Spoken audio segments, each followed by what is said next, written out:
जय जगत गुरु, जय भारत। भारत देश के आप मेरे सभी भाई बहनों बुजुर्गों को मेरा प्यार भरा राम राम नमस्कार। भाई और बहनों, मैं पवन दास और आज हम बात करेंगे श्री भागवत सुधा सागर पे। आप देख रहे होंगे पीछे स्क्रीन पे श्री भागवत सुधा सागर। एक अनमोल कथा आज आपको सुनाई जाएगी। आपने आज से पहले वो कथा, ये जितने भी तथाकथित धर्मगुरु हैं, भागवत की कथा कहने वाले हैं, शंकराचार्य हैं, महामंडलेश्वर हैं, संत और महंत हैं, अपने नाम से पहले 1008 की उपाधि धारण किए हुए हैं, इन्होंने आपको नहीं सुनाई। ये केवल आपको मीठी मीठी बातें बता के, मीठी मीठी कथा और कहानियां सुना के केवल अपनी दान पेटियों तक सीमित हैं। आज इन कथाकारों ने केवल धर्म को धंधा बना लिया है। इन कथाकारों को, इन धर्मगुरुओं को, शंकराचार्यों को, मंडलेश्वरों को, आप और हम भाई बहनों के आत्म कल्याण की कोई फिक्र नहीं है। इन्हें कोई फिक्र नहीं है कि मरने के बाद हम या हमारे पूर्वज भूत बने, प्रेत बने या लक 84 में गधे, कुत्ते और सूअर बने। इनको फिक्र केवल एक बात की है कि दान दक्षिणा आ रही है या नहीं आ रही है। कारण क्या है? ये स्वयं हमारे धर्मशास्त्रों से अपरिचित हैं। आपको ये जितने भी बड़े बड़े पंडाल लगा के, बड़ी बड़ी स्टेज पे डेकोरेशन करके, लाखों की चेयर पे बैठ के और मीठी मीठी आवाज में जो ये कथाकार दिखाई पड़ते हैं, ये स्वयं अपने ही धर्म ग्रंथों में लिखी हुई सच्चाई से अपरिचित हैं। और आज ये सच्चाई जो आप और हम सभी देशवासियों को जानना पहचानना बेहद जरूरी है। हमारे को ये मानव शरीर उस परमपिता परमेश्वर ने केवल भक्ति के लिए दिया है, भक्ति के लिए, आत्मा का मोक्ष करवाने के लिए। बाकी कार्य तो पशु और पक्षी भी करते हैं।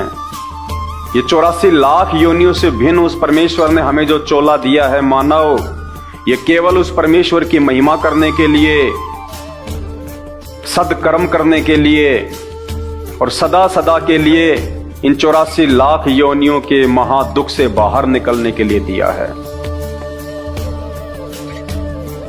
भाई और बहनों, मुझ पवन दास के वीडियो देखना लोहे के चने चबाने के बराबर है। और जिस भाई बहन ने थोड़ा सा धैर्य धारण करके और निष्पक्ष होके यदि वीडियो देख लिया, उसकी आंखें खुल जाएंगी। वो बैठ के रोएगा 2 घंटे कि कहां हम इन अज्ञानी धर्मगुरुओं के पीछे अपना अनमोल मानव जीवन बर्बाद कर रहे थे। उन्हें केवल अपनी दान दक्षिणा से मतलब है, मान बढ़ाई से मतलब है, ऐसो आराम से मतलब है। उन्हें कोई मतलब नहीं है कि इन शास्त्रों में वर्णित सच्चाई तुम्हारे तक पहुंचाई जाए। अगर वो सच्चाई तुम्हें बता दें कि इन धर्मशास्त्रों में वास्तव में अध्यात्म के विषय में, और जिनको हम पूर्ण भगवान मानते हैं, ब्रह्मा विष्णु महेश माता जी, 33 करोड़ देवी देवता, जिनको हम पूर्ण परमात्मा पूर्ण भगवान मान के, मोक्ष के दाता मान के दिन रात उनकी कथाएं सुनते हैं, और वो धर्मगुरु जैसा हमें कर्म कांड करने के लिए बोलते हैं, दान दक्षिणा के लिए आदेश देते हैं, हम लोग वैसा ही फॉलो करते हैं। और जिस दिन आपको इन धर्मशास्त्रों में लिखित सच्चाई पता चलेगी, आप अपनी आंखों से देखोगे, उसके बाद आप देखना, आप सिर पे हाथ रख के रोगे कि उन शास्त्र ज्ञानहीन धर्मगुरुओं ने, जो दिखाई देने में तो बिल्कुल ऐसे लगते हैं कि जैसे शास्त्र इन्हीं ने लिखे हों, पूरा का पूरा ज्ञान इनकी खोपड़ी में समाहित है, इनसे बढ़ के तो कोई महाज्ञानी है ही नहीं दुनिया में। जबकि हकीकत यह है कि हमारे धर्म ग्रंथों के विषय में चारों वेद, गीता जी, 18 पुराण, 6 शास्त्र और अन्य धार्मिक पुस्तकें, उन धार्मिक पुस्तकों और ग्रंथों के विषय में उन धर्म गुरुओं को, शंकराचार्यों को, संतों को, महंतों को, मठाधीशों को क ख ग का भी ज्ञान नहीं है कि वास्तव में ये धर्म ग्रंथ क्यों लिखे गए हैं और इनके लिखने का औचित्य क्या है। वे स्वयं सच्चाई से अपरिचित हैं, आपको कहां से ज्ञानी बना देंगे। और आज इन धर्म ग्रंथों में वर्णित जो सच्चाई जो सन 1994 से भगत समाज के सामने निकल के आ रही है, देश और दुनिया में जा रही है, टीवी चैनलों के माध्यम से सार्वजनिक तौर पे लोगों को समझाया जा रहा है, ये शुभ कार्य, ये पुण्य कार्य, ये धर्मार्थ का कार्य, ये परमार्थ का कार्य आज इस पूरे विश्व में केवल एकमात्र ऐसा धर्म गुरु है जो आप और हम जीवों के आत्म कल्याण के लिए संघर्ष कर रहे हैं। और उस महान महापुरुष जगत गुरु का नाम है परम पूज्य सतगुरु रामपाल जी भगवान। वीडियो को अंत तक देखना और आज इस वीडियो में आपको पता चलेगा कि जिन भगवानों को हम भगवान मान के पूज रहे हैं कि मरने के बाद में हम उनके लोक में जाएंगे, हमारी आत्मा का कल्याण हो जाएगा, हम कभी 84 लाख योनियों में वापस नहीं आएंगे गधे कुत्ते सूअर बनने के लिए। आज आपका सारा का सारा भ्रम निवारण हो जाएगा। यही श्री भागवत सुधा सागर इसका 12वां अध्याय, 8वां स्कंद और पेज नंबर 549, इसमें भगवान शंकर के विषय में, उनके चरित्र के विषय में, उनके कर्म और कुकर्म के विषय में, उनकी आदतों के विषय में, उनकी सोच और उनकी दृष्टि के विषय में जो सच्चाई लिखी हुई है, ये 12वां अध्याय, 8वां स्कंद और पेज नंबर 549 आज तक एकमात्र सतगुरु रामपाल जी भगवान को छोड़ के इन तथाकथित धर्म गुरुओं ने, शंकराचार्यों ने, आचार्यों ने, ऋषि मुनियों ने, संतों महंतों ने, भागवत के इन कथाकारों ने आप लोगों को क्यों नहीं सुनाई, जबकि ये अध्याय भी तो इसी भागवत के अंदर है कि हमारे भगवान श्री शंकर जी का कैसा चरित्र है, क्या वे पूजा के योग्य हैं, क्या वे भगवान कहलाने के योग्य हैं, क्या वे हम प्राणियों से उत्तम हैं। आज तक इन्होंने आपको सच्चाई नहीं बताई, जबकि इन्होंने इसको पढ़ा, उसके बावजूद भी आप लोगों को बताना उचित नहीं समझा। कारण एक ही था कि इन भगवानों की पूजा पाठ से ही तो इन नकली पंडितों का, ब्राह्मणों का, संतों का, धर्मगुरुओं का, शंकराचार्यों का धार्मिक धंधा चल रहा है। इनकी मीठी मीठी कथा कहानियां बताने से तो इनका ये रोजगार चल रहा है। और अगर इन्हीं भगवानों की वास्तविक सच्चाई कि ये कहां तक के भगवान हैं, कैसा इनका चरित्र है, ये पूजा करने के योग्य हैं या नहीं हैं, इनकी फोटोएं अपने घर में और पूजा स्थल पे रखने के योग्य हैं या नहीं हैं, क्या ब्रह्मा विष्णु महेश माता जी या 33 करोड़ देवी देवताओं की पूजा पाठ करने से, उनकी भक्ति करने से क्या जीव का आत्म कल्याण हो सकता है। इन्होंने आज तक आपको ये सच्चाई नहीं बताई। ये सच्चाई संत रामपाल जी भगवान ने आके बताई। पूरे विश्व पे उन्होंने महान परोपकार का ये कार्य किया है। तो आज हम शुरुआत करते हैं उन्हीं परम पूज्य सतगुरु रामपाल जी भगवान के आशीर्वाद से, जिन्होंने आज हमारी आंखें खोली हैं हर धर्म के धर्म ग्रंथों में लिखी हुई सच्चाई को बताकर कि बच्चों तुम किस दिशा में जा रहे हो, तुम कहां जा रहे हो। ये मानव शरीर तुम्हारा एक एक क्षण बर्बाद होता जा रहा है। तुम किन ओछी और छोटी साधनाओं में लगे हुए हो। इन भगवानों की स्वयं की मुक्ति नहीं है। ब्रह्मा विष्णु महेश 33 करोड़ देवी देवता, देवताओं का राजा इंद्र, इनका चरित्र, और मरने के बाद ये खुद भी 84 लाख योनियों में जाते हैं, इन्हीं सदग्रंथों में लिखा हुआ है। और ये नकली धर्म गुरु, ये कथावाचक, ये शंकराचार्य हमारे से उन्हीं मरणासन भगवानों की, जो स्वयं 84 लाख योनियों में जाते हैं, जन्मते और मरते हैं, जिनकी स्वयं की मुक्ति नहीं है, उन्हीं की भक्ति करवाकर हमारी और हमारे पूर्वजों की मुक्ति का ठेका लिए घूम रहे हैं। हमारे पूर्वजों को इन्होंने भूत बनवा दिया, ये शास्त्र विरुद्ध साधना करवा कर। तो मेरे प्यारे भाई और बहनों, अब जागो, सोने का समय नहीं है। ये सदग्रंथ, ये धार्मिक ग्रंथ, ये शास्त्र आप और हमारे लिए बने हैं, ताकि हम इनको पढ़ें, अपनी आंखों से देखें, इनमें क्या सच्चाई छुपी हुई है, उसके अनुसार फिर हम आगे बढ़ें। भाई और बहनों, आप में से बहुत सारे भाई बहन ऐसे हैं जिनके बच्चे शादी के लायक हो चुके हैं। यदि आपको अपनी बेटी का विवाह करना हो और आपको एक लड़के की तलाश हो, आप क्या करेंगे? क्या आप कोई भी ऐरा गैरा लड़का या किसी भी व्यक्ति के कह देने मात्र से और उस लड़के की जांच किए बिना, उसके खानदान की जांच किए बिना, उस लड़के का कैसा चरित्र है, कैसा उसका व्यवहार है, कहां तक उसने शिक्षा प्राप्त की है, क्या रोजगार करता है, लड़की का अच्छे से भरण पोषण कर पाएगा या नहीं कर पाएगा, क्या इन सब बातों को जाने बिना आप अपनी कलेजे की कोर, अपनी बेटी का हाथ किसी भी व्यक्ति के हाथ में दे देंगे? आप कहेंगे जी ये तो संभव ही नहीं है, मेरी बेटी के भविष्य का सवाल है, मैं तो अच्छे से ऊपर से लेके नीचे तक पूरी जानकारी करूंगा। पहले लड़का कैसा है, शराब वराब तो नहीं पीता है, मांस तो नहीं खाता है, उसकी संगति क्या है, उसकी शिक्षा क्या है, रोजगार क्या है, यहां तक कि उसके माता पिता का भी हम लोग पूरा चरित्र छान मारते हैं कि इसकी पीढ़ी में कहीं कोई दाग तो नहीं है। उसके बाद हम उस घर में अपनी लड़की को देते हैं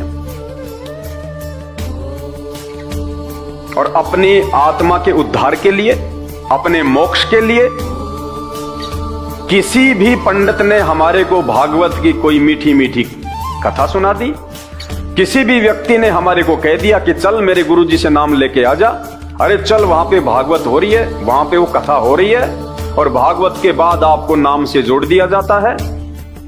लेकिन आपने कभी भी विचार नहीं किया कि इस पंडित जी ने हमें जो कथा सुनाई है, कौन से शास्त्र से सुनाई है, क्या यह कथा वास्तव में सही है? क्या जैसा पंडित जी बोल रहे हैं क्या वैसा ही है? क्या ये भगवान इतने शक्तिशाली हैं जैसा इन भगवानों का पंडित जी के द्वारा गुणगान किया जा रहा है? क्या ये भगवान स्वयं जन्म और मरण के चक्कर से बाहर हैं? क्या ये भगवान मेरा मोक्ष करने में सर्वशक्तिमान है? आपने घर पे आके फिर इन शास्त्रों को खोल के देखना चाहिए, और यदि आपके समझ में नहीं आवे तो किसी समझदार से दिखवाना चाहिए। तो जिस प्रकार एक बाप अपनी बेटी का हाथ बिना सोचे समझे किसी भी ऐरे गहरे व्यक्ति के हाथ में नहीं सौंप सकता, ठीक उसी प्रकार एक बुद्धिमान व्यक्ति, एक सच्चा हिंदू, एक सच्चा सनातनी अपने आध्यात्मिक जीवन का फैसला, अपने भविष्य का फैसला, अपनी आत्मा का फैसला सिर्फ किसी भी कथाकार के द्वारा, कोई भी भागवत की कथा सुना देने से या कोई भी मंत्र दे देने से, यदि उसकी बातों में आकर अपना आध्यात्मिक जीवन उसको सौंप देता है तो वो सबसे बड़ा मूर्ख व्यक्ति है, वो अज्ञानी है, नासमझ है, और अंत में फिर उसके साथ वो बनेगी जो हमारे पूर्वजों के साथ बनती आई है, मरने के बाद भूत प्रेत बनना और पीछे से फिर उनके श्राद्ध निकालना। ठीक इसी प्रकार हम मार्केट में जाते हैं, एक 50 रुपए का मिट्टी का मटका हमें लेके आना होता है, और वो मिट्टी का मटका लेने से पहले हम उसको 20 बार यूं ठोक ठोक के देखते हैं, बजा बजा के, कि ये कहीं से टूटा हुआ तो नहीं है, एक क्रैक तो नहीं है, एक कच्चा तो नहीं है, ये कमजोर तो नहीं है, कहीं मेरे 50 रुपए जो है वो बर्बाद तो ना हो जाए। एक मिट्टी का 50 रुपए का मटका खरीदने से पहले भी हम लोग कितना सोचते हैं, कितना विचार करते हैं। और किसी भी अरे गहरे व्यक्ति को, पंडित को, कथाकार को, धर्मगुरु को अपना गुरु बनाने से पहले हम कुछ भी नहीं सोचते, जबकि शरीर की तो कोई कीमत नहीं है, अनमोल है। तो हमने विचार करना पड़ेगा ये शास्त्र क्या कह रहे हैं, हम किस दिशा में जा रहे हैं। सब्जी वाला आवाज लगाता है सब्जी ले जाओ, नीचे उतर के माता बहनें जाती हैं, 50 रुपए के आलू टमाटर खरीदती हैं और 20 बार उनको उलट पलट के देखती हैं कहीं ये खराब तो नहीं है, सड़ा हुआ तो नहीं है। और जब बात आती है भक्ति की और भगवान को चूज करने की, उस समय हमारी आंखें बिल्कुल बंद हो जाती हैं। हम लोग विचार भी नहीं करते कि जिन भगवानों की पूजा करने के लिए इन ब्राह्मणों, इन पंडितों, इन धर्मगुरुओं के द्वारा जो हमें कहा जा रहा है, क्या ये भगवान वास्तव में पूजा के लायक है या नहीं है, ये सर्वशक्तिमान है या नहीं है, इनका चरित्र उत्तम है या नहीं है, या फिर हमारे जैसे ही हैं। तो आज हम शुरू करेंगे परमपिता परमेश्वर जी के आशीर्वाद से, क्योंकि मैं पहले भी अपने वीडियो में स्पष्ट करता हुआ आया हूं। आज एक बार फिर से मैं आप सभी भाई बहनों को कहना चाहूंगा, मैं कोई संत नहीं हूं, मैं कोई महात्मा नहीं हूं, ना मैं कोई मठाधीश हूं, ना मेरा कोई आश्रम है, ना मैं कोई शंकराचार्य हूं, और ना मुझे कोई आश्रम खोलना है, ना मुझे कोई गुरु और संत की पदवी प्राप्त करनी है। मैं तो एक सामान्य सा व्यक्ति हूं, एक भगत हूं। और मेरे पूज्य गुरुदेव सतगुरु रामपाल जी भगवान ने जो सच्चाई इन शास्त्रों की देश और दुनिया को दिखाई है, भाई बात मेरे समझ में आ गई। मैंने अपनी आंखों से फिर इन धर्म ग्रंथों को खरीद के और देखा है कि जहां जहां संत रामपाल जी पढ़ा रहे हैं, दिखा रहे हैं, क्या वास्तु में वैसा ही लिखा हुआ है। और मैंने वैसा का वैसा पाया, तो मेरी आंखें खुल गई और मैंने उनकी सत्य साधना स्वीकार कर ली। अपना आध्यात्मिक जीवन मैंने उनके श्री चरण कमल में सौंप दिया।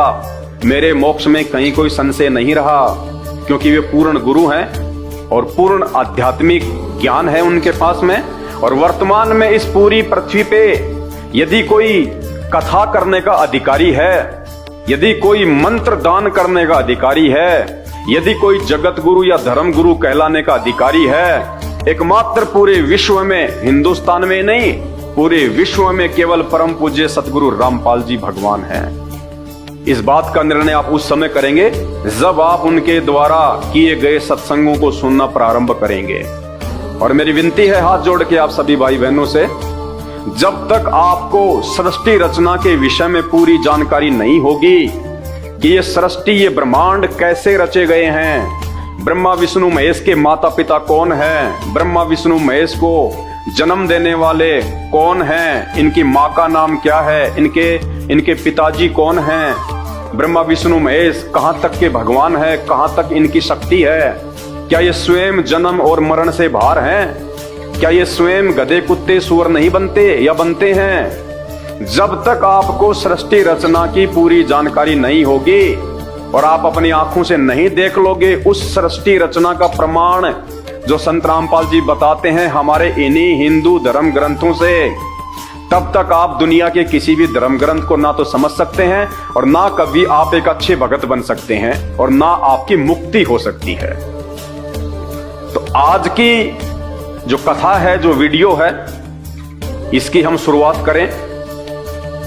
उससे पहले हम उस परमपिता परमेश्वर सतगुरु रामपाल जी भगवान के जयकारे के साथ में करेंगे। और आज निश्चित तौर पे आपकी आंखें खुलने वाली हैं। आज श्री भागवत सुधा सागर से भगवान श्री शंकर जी का जो चरित्र है, उनकी जो लीला है, आज उनके विषय में हम इसी श्री भागवत सुधा सागर से पढ़ेंगे, अपनी आंखों से देखेंगे कि जो कटु सच्चाई आज तक हमारे को इन नकली संतों महंतों ने नहीं बताई, कि कहीं जनता भड़क ना जाए, जनता हमसे सवाल ना करने लग जाए, जनता हमारे पंडाल में आना ना छोड़ दे, हमारी दान पेटियों पे ताले ना लग जाएं। इस डर के मारे इन लोगों ने आपको ये यथार्थ सच्चाई इन भगवानों की नहीं बताई। और इन भगवानों की पूजा करवा करवा के इन्हीं को सर्वशक्तिमान, महेश्वर, सर्वेश्वर, राजेश्वर, पता नहीं क्या क्या इनको उपाधियां दे दी गई, जिन उपाधियों के ये लायक नहीं हैं। तो वीडियो की हम शुरुआत करें उससे पहले हम गुरुदेव भगवान का जयकारा करेंगे। परमपिता परमात्मा, सारी सृष्टि के रचनहार, कुल मालिक, असंख्य ब्रह्मांडों के स्वामी, जगत गुरु, तीनों लोकों में प्रवेश करके सबका पालन पोषण करने वाले, राजाधिराज, आत्माधार, नाथों के नाथ, देवों के देव महादेव, सर्वेश्वर, महेश्वर, मृत्युंजय, अजरो अमर, आदि अनादि, सनातनी प्रभु, जगत पिता जगदीश्वर, श्री श्री 1008 की उपाधि के वास्तविक अधिकारी, अकाल मूरत, शब्द स्वरूपी राम, प्रथम पूज्य आदि गणेश, परम पूज्य, परम धनी, परम दयालु, परम संत, परम पुरुष, हक्का कबीर, सत्य कबीर, अल्लाहु अकबर, खुदा, राजेश्वर प्रभु, संत शिरोमणि सतगुरु रामपाल जी भगवान के चरण कमल में मुझ पवन दास का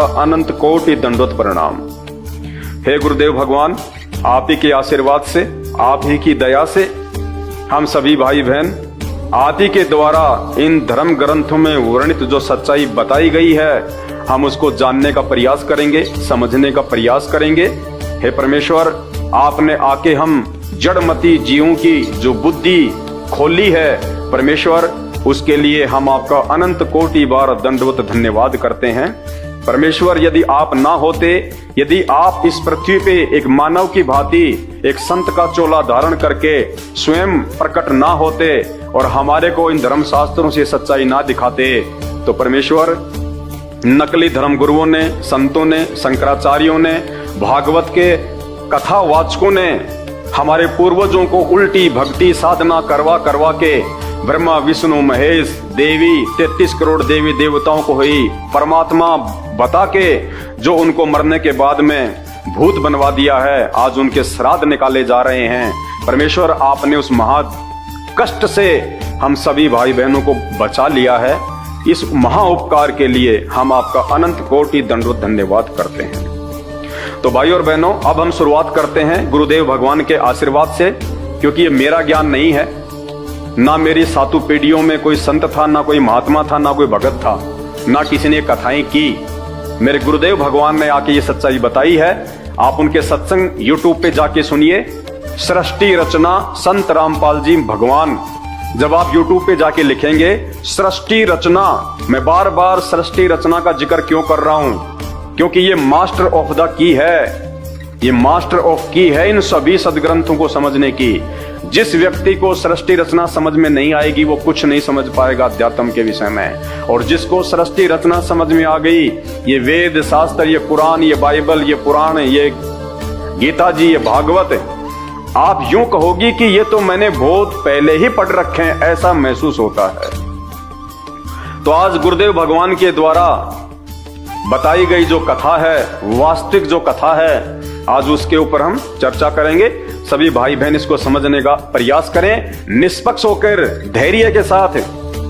देखिए, इन भगवानों के विषय में जिस भी धर्मगुरु को पता चला है, केवल इन शास्त्रों से ही पता चला है। इन शास्त्रों के अलावा किसी को भी इन भगवानों की जानकारी किसी और से नहीं हुई है। इसलिए शास्त्र जो कह रहे हैं वो बिल्कुल सत्य है। इस सत्य को जिसने स्वीकार कर लिया और सच्चे गुरु की शरण में आके जिन्होंने अपनी भक्ति शुरू कर दी, उन्हीं का आत्म कल्याण संभव है।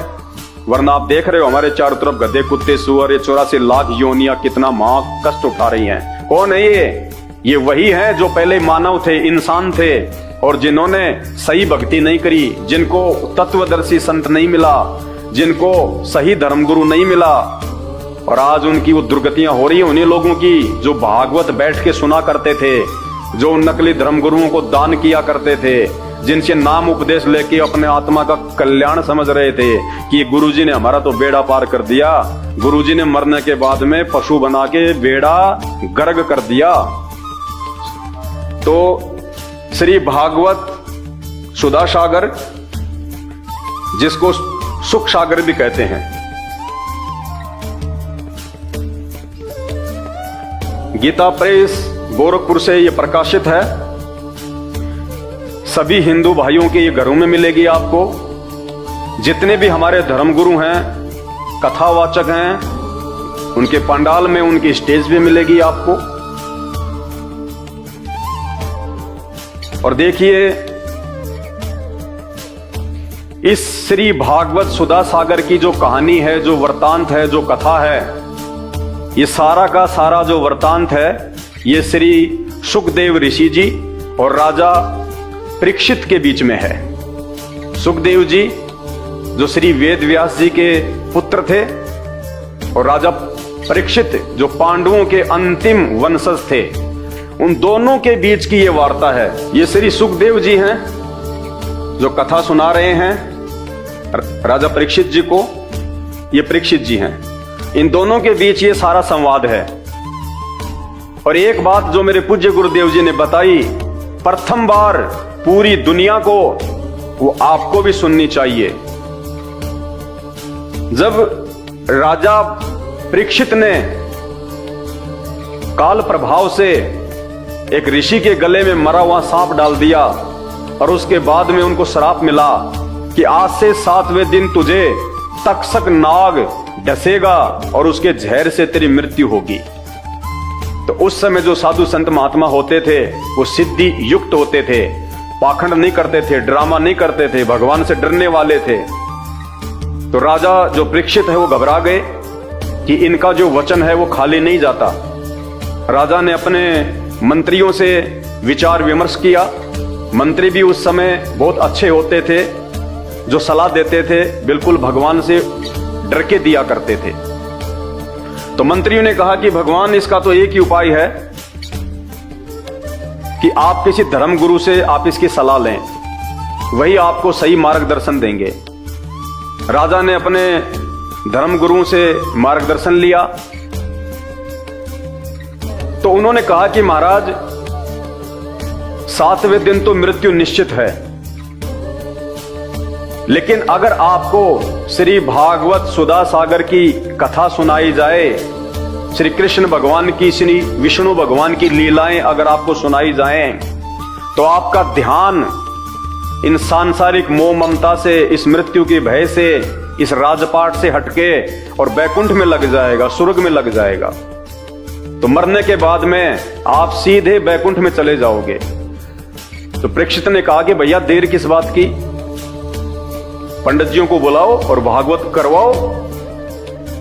अब विचार करने की बात यह है कि उस समय द्वापर युग में, आज से लगभग 5000 वर्ष पहले,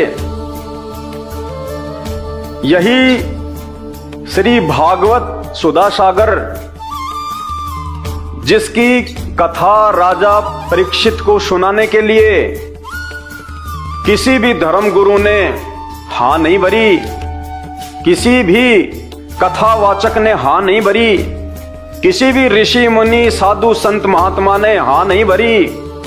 सबने हाथ जोड़ लिए और कहा कि भगवान, हम श्री भागवत सुधा सागर का पाठ करने के, कथा करने के अधिकारी नहीं हैं, क्योंकि सबको पता था कि 7वें दिन रिजल्ट आएगा और उस समय तुम्हारे को सूली पे टांग दिया जाएगा।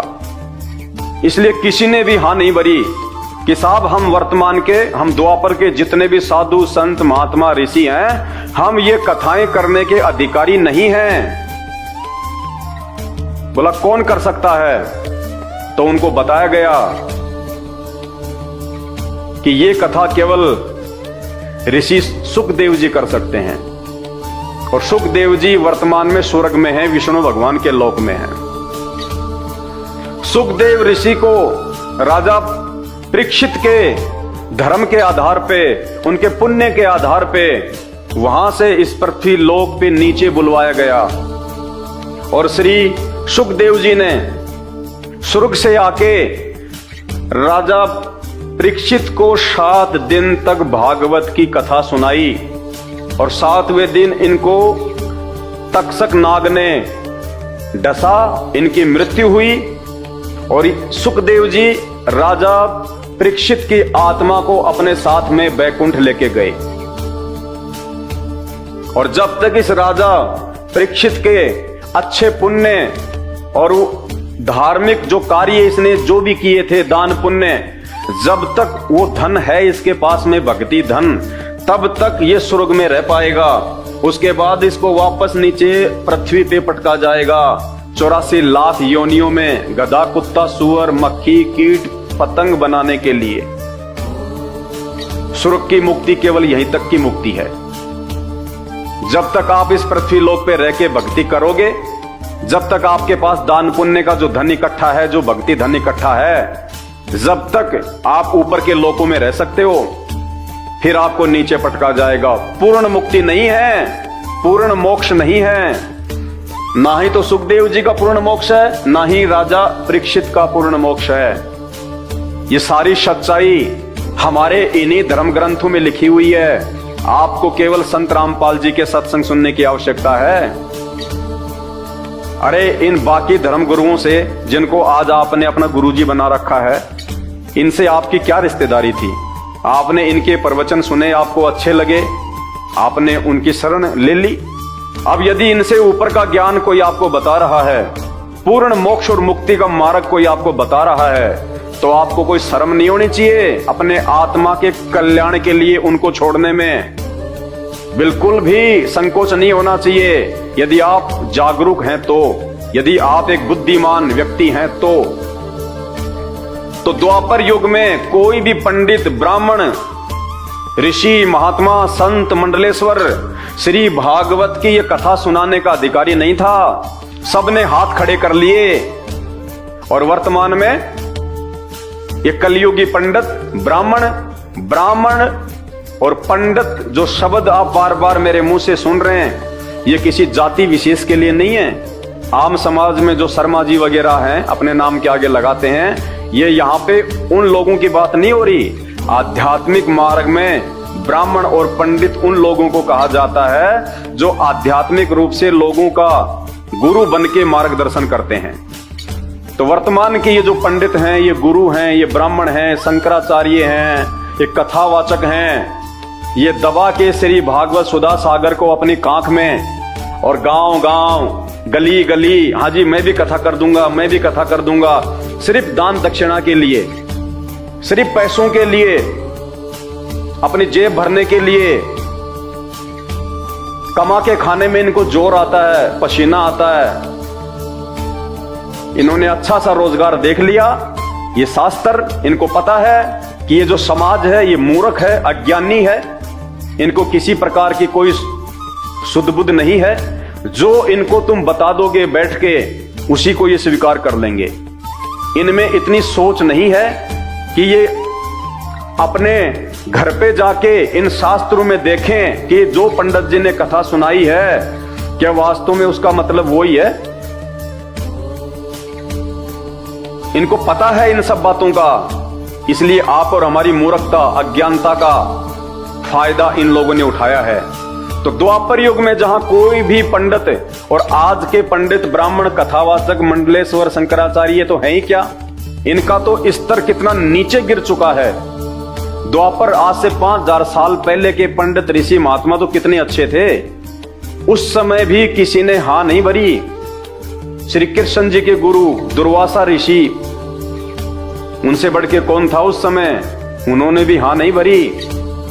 बड़े बड़े संत महात्मा और खुद श्री भागवत सुधा सागर के लेखक श्री वेद व्यास जी ने भी हाथ खड़े कर दिए कि महाराज, मैं ये कथा कहने का अधिकारी नहीं हूं, मेरे को भगवान की तरफ से आदेश केवल इनको लिखने का है, लिपिबद्ध करने का है। ये भागवत की कथा मैं भी नहीं कर सकता। जिसने भागवत लिखी वो भी भागवत की कथा करने के अधिकारी नहीं थे, उन्होंने हां नहीं भरी। तो ये वर्तमान के छोटे मोटे संत, महंत, पंडित, ब्राह्मण, कथावाचक, शंकराचार्य, इनकी तो औकात ही क्या है जो ये भागवत को हाथ भी लगाएं।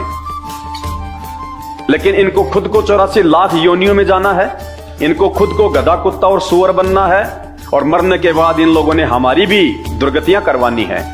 तो भाइयों और बहनों, ये काल का, शैतान का, ये काल कौन है, शैतान कौन है, जब आप YouTube पे जाके लिखेंगे सृष्टि रचना संत रामपाल जी भगवान, आपको पता चलेगा ये ब्रह्मा विष्णु महेश के पिताजी हैं, जिसका काल कहते हैं, जिसको शैतान। मुसलमान धर्म में जिसको शैतान कहते हैं, हम हिंदू जिसको काल कहते हैं। आपको पता चलेगा इसने हमारे को बांध रखा यहाँ पे, इन नकली पंडितों के माध्यम से, इन आधे अधूरे भगवानों के माध्यम से, ब्रह्मा विष्णु महेश और देवी देवताओं की भक्ति में लगा के, जबकि ये सब जन्म और मरण में हैं। तो सुखदेव ऋषि को बुलाया गया बैकुंठ से कथा करने के लिए भागवत की। तो आप खुद विचार करो कि वर्तमान में कौन अधिकारी होगा भागवत करने का? सिर्फ संत रामपाल जी। ये पूर्ण परमात्मा हैं, पूर्ण परमेश्वर हैं, पूर्ण गुरु हैं, पूर्ण संत हैं। इनके अलावा इन शास्त्रों को कोई हाथ भी लगाने का अधिकारी नहीं है कथा के रूप में। और अब आगे जब हम इसमें बढ़ेंगे भाई और बहनों, आपको पता चलेगा जिस ब्रह्मा विष्णु महेश को हम पूर्ण परमात्मा मान के, पूर्ण भगवान मान के, देखो भगवान तो हैं ये, क्योंकि तीन लोक की जो सृष्टि है उसका कुछ हद तक ये संचालन कर रहे हैं अपनी माता दुर्गा के आदेश से।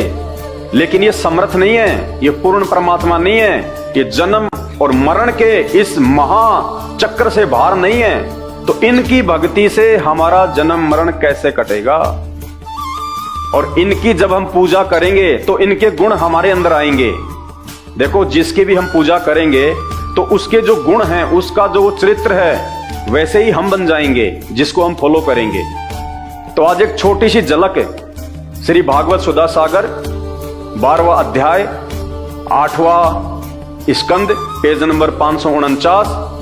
आप देखिएगा भगवान शंकर के विषय में इस पवित्र ग्रंथ में क्या लिखा हुआ है, और उसके बाद आप खुद निर्णय करना, क्या ऐसे चरित्र वाला पूर्ण भगवान हो सकता है, पूर्ण परमात्मा हो सकता है?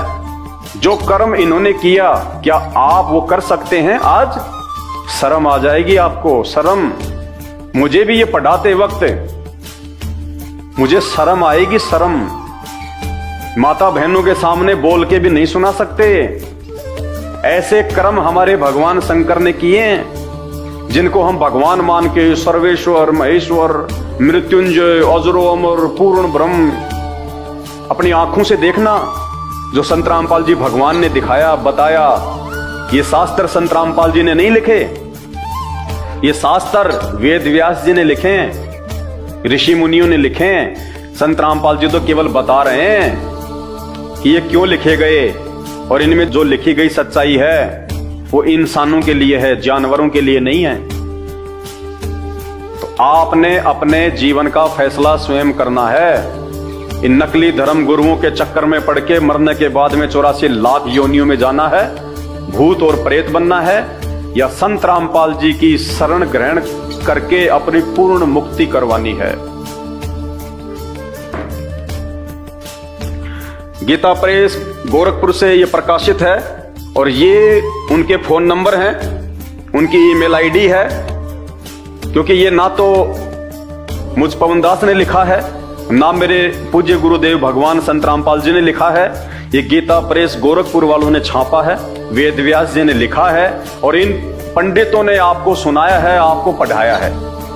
लेकिन जो सच्चाई इन्होंने नहीं बताई, जो सच्चाई इन्होंने छुपा दी, वो मेरे गुरुदेव भगवान ने आके बताई है। और मेरे गुरुदेव भगवान के बताने के बाद अब मैं आप सभी भाई बहनों को उन्हीं के आशीर्वाद से दिखाने जा रहा हूं। आपकी आंखों के सामने आप स्वयं देखेंगे, आप पढ़ेंगे।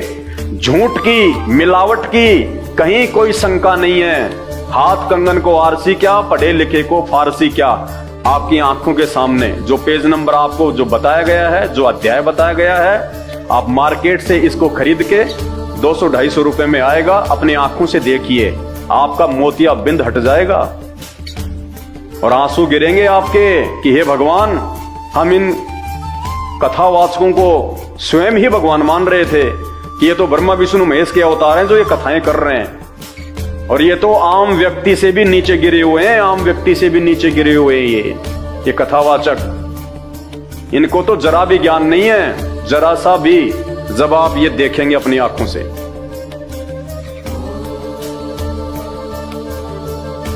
अध्याय 12 अष्टम स्कंद है और पेज नंबर है 549। 12वां अध्याय है श्री भागवत सुधा सागर का। क्या लिखा हुआ है? मोहिनी रूप को देखकर महादेव जी का मोहित होना। मोहिनी रूप को देखकर महादेव जी यानी शंकर जी का, शिव जी का, भगवान शंकर का उसके ऊपर मोहित हो जाना। श्री सुखदेव जी कहते हैं, परीक्षित, जब भगवान शंकर ने यह सुना कि श्री हरि ने स्त्री का रूप धारण करके असुरों को मोहित कर लिया और देवताओं को अमृत पिला दिया। जब समुद्र मंथन हुआ था उस समय अमृत का जो घड़ा है वो निकला था और विष का घड़ा निकला था। भगवान विष्णु ने एक सुंदर स्त्री का रूप धारण किया था, मोहिनी का, और मोहिनी का रूप धारण करके राक्षसों को भगवान विष्णु ने मदिरा पान करवाया अपने हाथों से, उनको बेशुद्ध कर दिया और जो अमृत का जो घड़ा था वो उन्होंने देवताओं को दे दिया। और उस समय भगवान शंकर ने समुद्र मंथन के दौरान जो विष निकला था, जहर, उसको अपने कंठ में रोक लिया था, जिस कारण से वो बेशुद्ध थे। तो उस समय वो मोहिनी रूप को नहीं देख पाए। बाद में आगे चल के देवताओं ने जब मोहिनी रूप का वर्णन किया तो भगवान शंकर के अंदर से इच्छा हुई कि मैं भी वो स्त्री का सुंदर रूप देखूं। जैसे आजकल आप देखते होंगे बहुत सारे ऐसे लोग हैं, जब कोई सुंदर माता बहन कहीं से निकलती है या गुजरती है तो उसको एकटक उसको देखते हैं। या जैसे कोई हीरोइन आ गई बहुत सुंदर, ऐश्वर्या राय आ गई, सन्नी लियोन आ गई, तो क्या करेंगे ये लड़के और लड़कियां? दौड़ दौड़ के जाएंगे। उस दिन स्कूल भी नहीं जाएंगे, कॉलेज भी नहीं जाएंगे और उनको देखने के लिए जाएंगे, उनकी सुंदरता को देखने के लिए। तो हमारे भगवान भी हमारे से कोई ज्यादा दूर नहीं है। हमारे भगवान के मन में भी इच्छा प्रकट हो गई कि ऐसा कैसा, कितनी सुंदर औरत का रूप बनाया भगवान ने, उसको देखना चाहिए। तो भगवान शंकर मोहिनी का रूप देखने के लिए आतुर हो गए।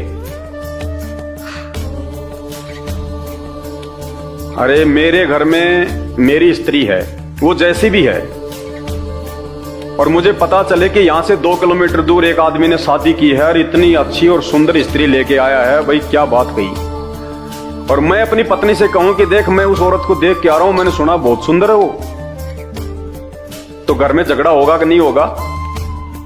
मेरी औरत की नजरों में मैं नीचे गिरूंगा या नहीं गिरूंगा? तो अब आप विचार कर लेना। भगवान शंकर शादीशुदा, बाल बच्चे वाले, और सती उनकी पत्नी, जिनको हम माता पार्वती कहते हैं, और उसके बावजूद भी भगवान शंकर की इच्छा हुई कि मैं मोहिनी का रूप देखूं, उस सुंदर स्त्री को देखूं। परीक्षित, जब भगवान शंकर ने यह सुना कि श्री हरि ने स्त्री का रूप धारण करके असुरों को मोहित कर लिया और देवताओं को अमृत पिला दिया, तब वे सती देवी के साथ बैल पर सवार हो समस्त भूत गणों को लेकर वहां से गए। वहां भगवान मधुसूदन यानी विष्णु जी निवास करते हैं। भगवान श्री हरि ने बड़े प्यार से गौरी शंकर भगवान का स्वागत सत्कार किया। वे भी सुख से बैठकर भगवान का सम्मान करके मुस्कुराते हुए बोले। श्री महादेव जी ने कहा, यानी शंकर जी ने विष्णु भगवान को कहा, मोहिनी रूप को देखने के लिए, समस्त देवों के आराध्य आप विश्वव्यापी जगदीश्वर एवं जगत स्वरूप हैं। समस्त चराचर पदार्थों के मूल कारण ईश्वर और आत्मा भी आप ही हैं। इस जगत के आदि अंत और मध्य आपसे ही होते हैं, परंतु आप आदि मध्य और अनंत से रहित हैं। यानी पहले इन्होंने विष्णु भगवान की जम के इन्होंने बड़ाई करी ताकि वो मुझे मोहिनी रूप दिखा दे। फिर क्या कहा आगे चल के शंकर जी ने? भगवान शंकर ने कहा विष्णु जी से, मैं आपके उस अवतार का भी दर्शन करना चाहता हूं जो आपने स्त्री रूप में ग्रहण किया था, जिससे दैत्यों को मोहित करके आपने देवताओं को अमृत पिलाया। स्वामिन, यानी हे भगवान, उसी को देखने के लिए हम सब आए हैं। हमारे मन में उसके दर्शन का बड़ा कौतूहल है। हे भगवान, मुझे बड़ी जल्दी हो रही है वो मोहिनी स्त्री वाला सुंदर रूप देखने की। सुखदेव जी कहते हैं, जब भगवान शंकर ने विष्णु भगवान से यह प्रार्थना की, तब वे गंभीर भाव से हंसकर शंकर जी से बोले। श्री विष्णु भगवान ने कहा, शंकर जी, उस समय अमृत का कलश दैत्यों के हाथ में चला गया था, अतः देवताओं का काम बनाने के लिए और दैत्यों का मन एक नए कौतूहल की ओर खींच लेने के लिए ही मैंने वह स्त्री रूप धारण किया था। देव शिरोमणे, भगवान शंकर तो उसको देव शिरोमणे कह रहे हैं कि तू भगवान है, परमात्मा है, जगदीश्वर है। जो विष्णु जी हैं वो शंकर जी को कह रहे हैं देव शिरोमणे, यानी देवताओं में सर्वश्रेष्ठ। इनका पता ही नहीं चल रहा आपस में कौन महादेव है, सबसे बड़ा देव कौन है। वो उसको महादेव कह रहा है, वो उसको महादेव कह रहा है। विचार करना इन बातों पे, लिखा हुआ ये। आप उसे देखना चाहते हैं, इसलिए मैं आपको वह रूप दिखाऊंगा। विष्णु जी बोले, शंकर जी, अब आप इतनी दूर से चल के आए हो माता जी के साथ में, अपने भूतों के साथ में, गणों के साथ में, आपको मैं वो रूप जरूर दिखाऊंगा। वह रूप तो कामी पुरुषों का ही आदरणीय है। पुण्यात्माओं, ध्यान से देखना मेरे भाई और बहनों, जागो इन शास्त्रों को पढ़ के। भगवान विष्णु ने शंकर जी से क्या कहा कि शंकर भगवान, जो रूप मैंने मोहिनी का बनाया था वह रूप तो कामी पुरुषों का ही आदरणीय है। यानी भगवान आप क्या करोगे वो रूप देख के? जो रूप मैंने जो बनाया था उन असुरों को पागल बनाने के लिए, मूर्ख बनाने के लिए, उनको काम वासना के माध्यम से उनको फंसाने के लिए, कहते हैं वो तो कामी पुरुषों का रूप है। यानी वो रूप तो गंदे व्यक्तियों के लिए है, कुचरित्र व्यक्तियों के लिए है, मवालियों के लिए है, बुद्धिहीन लोगों के लिए है, जो काम वासना में अंदर ही अंदर जो मरते रहते हैं उनके लिए है भगवान। फिर भी शंकर भगवान नहीं माने और कहा कि नहीं देखूंगा। पुण्यात्मा विचार करना, ये चरित्र दिखाया जा रहा है भगवान शंकर का, छुपा हुआ नहीं है, आपकी आंखों के सामने है। ये सदग्रंथ झूठ नहीं बोल रहे। विष्णु भगवान स्वयं कह रहे हैं कि वह रूप तो कामी पुरुषों का आदरणीय है। कामी पुरुष कौन होता है? जो किसी भी औरत को देख के अपना आपा खो दे, जो कोई भी उल्टा सीधा काम कर बैठे उसके साथ में, जो विषय वासनाओं का दास हो, उसको कहते हैं कामी पुरुष। लेकिन शंकर भगवान ने वो कामी पुरुष बनना भी स्वीकार कर लिया उस रूप को देखने के लिए। इतना सा भी विचार नहीं किया उन्होंने कि विष्णु जी क्या बोल रहे हैं। देखिए आगे, वह रूप तो कामी पुरुषों का ही आदरणीय है, क्योंकि वह काम भाव को उत्तेजित करने वाला है।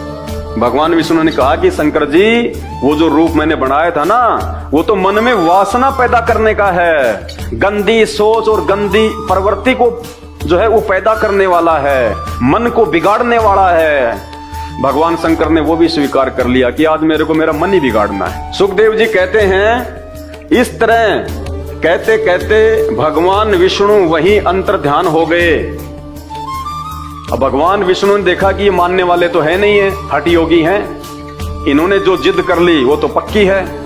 तो ये कह के भगवान विष्णु अंतर्ध्यान होके अपने महल के अंदर चले गए और महल के अंदर जाके फिर उन्होंने मोहिनी का रूप धारण किया और बाहर प्रकट हो गए एक बाग में।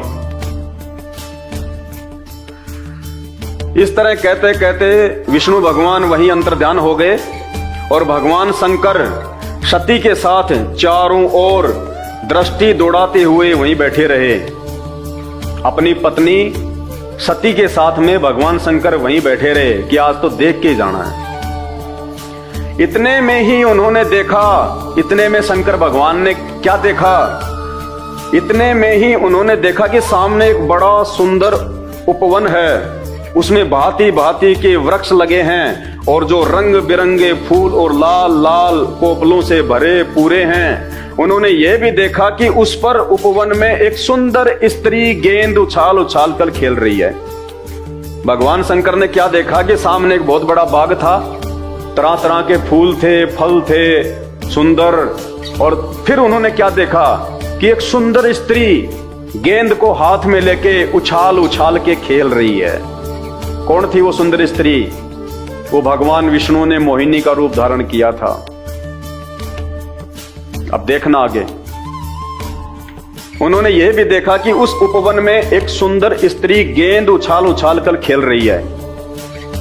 वह बड़ी ही सुंदर साड़ी पहने हुए हैं और उसकी कमर में करदनी की लड़ियां लटक रही हैं। गेंद के उछालने और लपक कर पकड़ने से उसके स्तन और उन पर पड़े हुए हार हिल रहे हैं, ऐसा जान पड़ता था।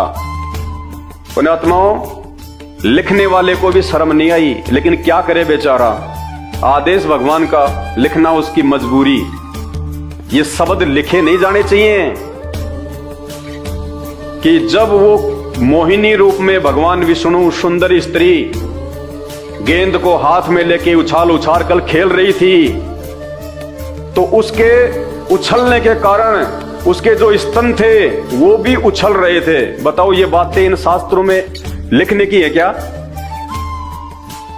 हमारे घर में हमारी माता बहनें अपने बच्चों को खिलाती है, उनके साथ में वो क्रिकेट खेलती है, स्तन तो उनके भी हैं और वो तो एक स्वाभाविक सी बात है, स्तन तो उनके भी उछलेंगे।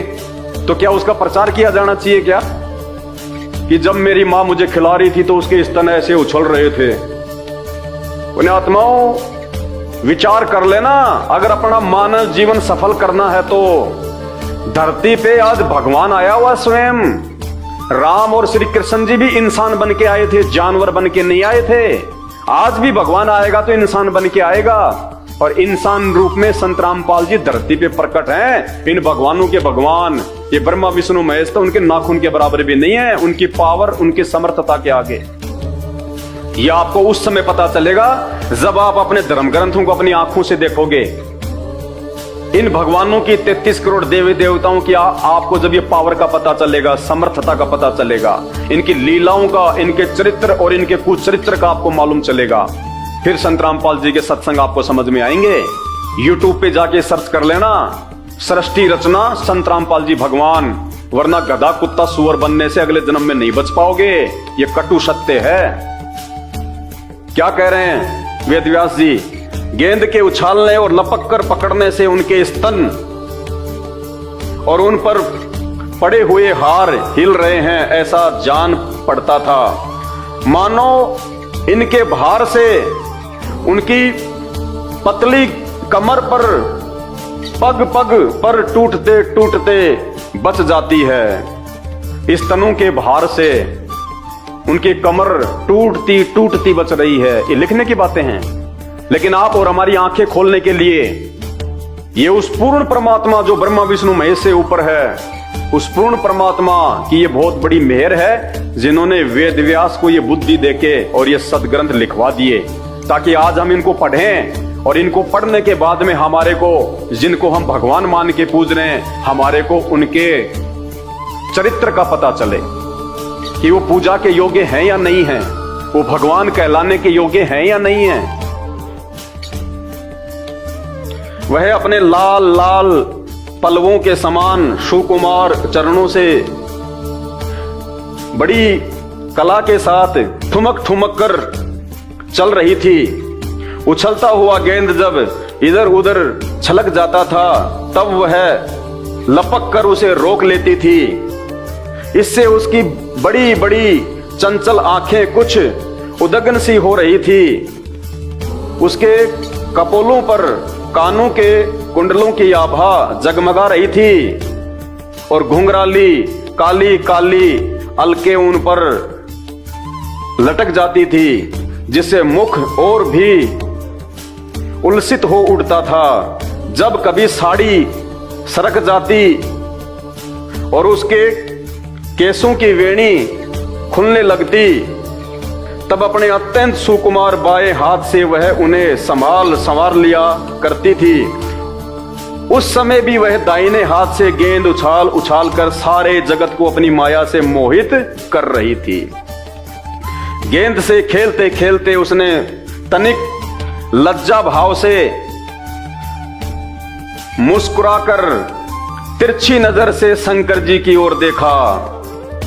उस मोहिनी ने जो गेंद से खेल रही थी, जिसकी साड़ी नीचे सरक चुकी थी, इतना सुंदर रूप था, और खेलते खेलते उसने तिरछी नजर से भगवान शंकर की तरफ देखा। फिर क्या हुआ?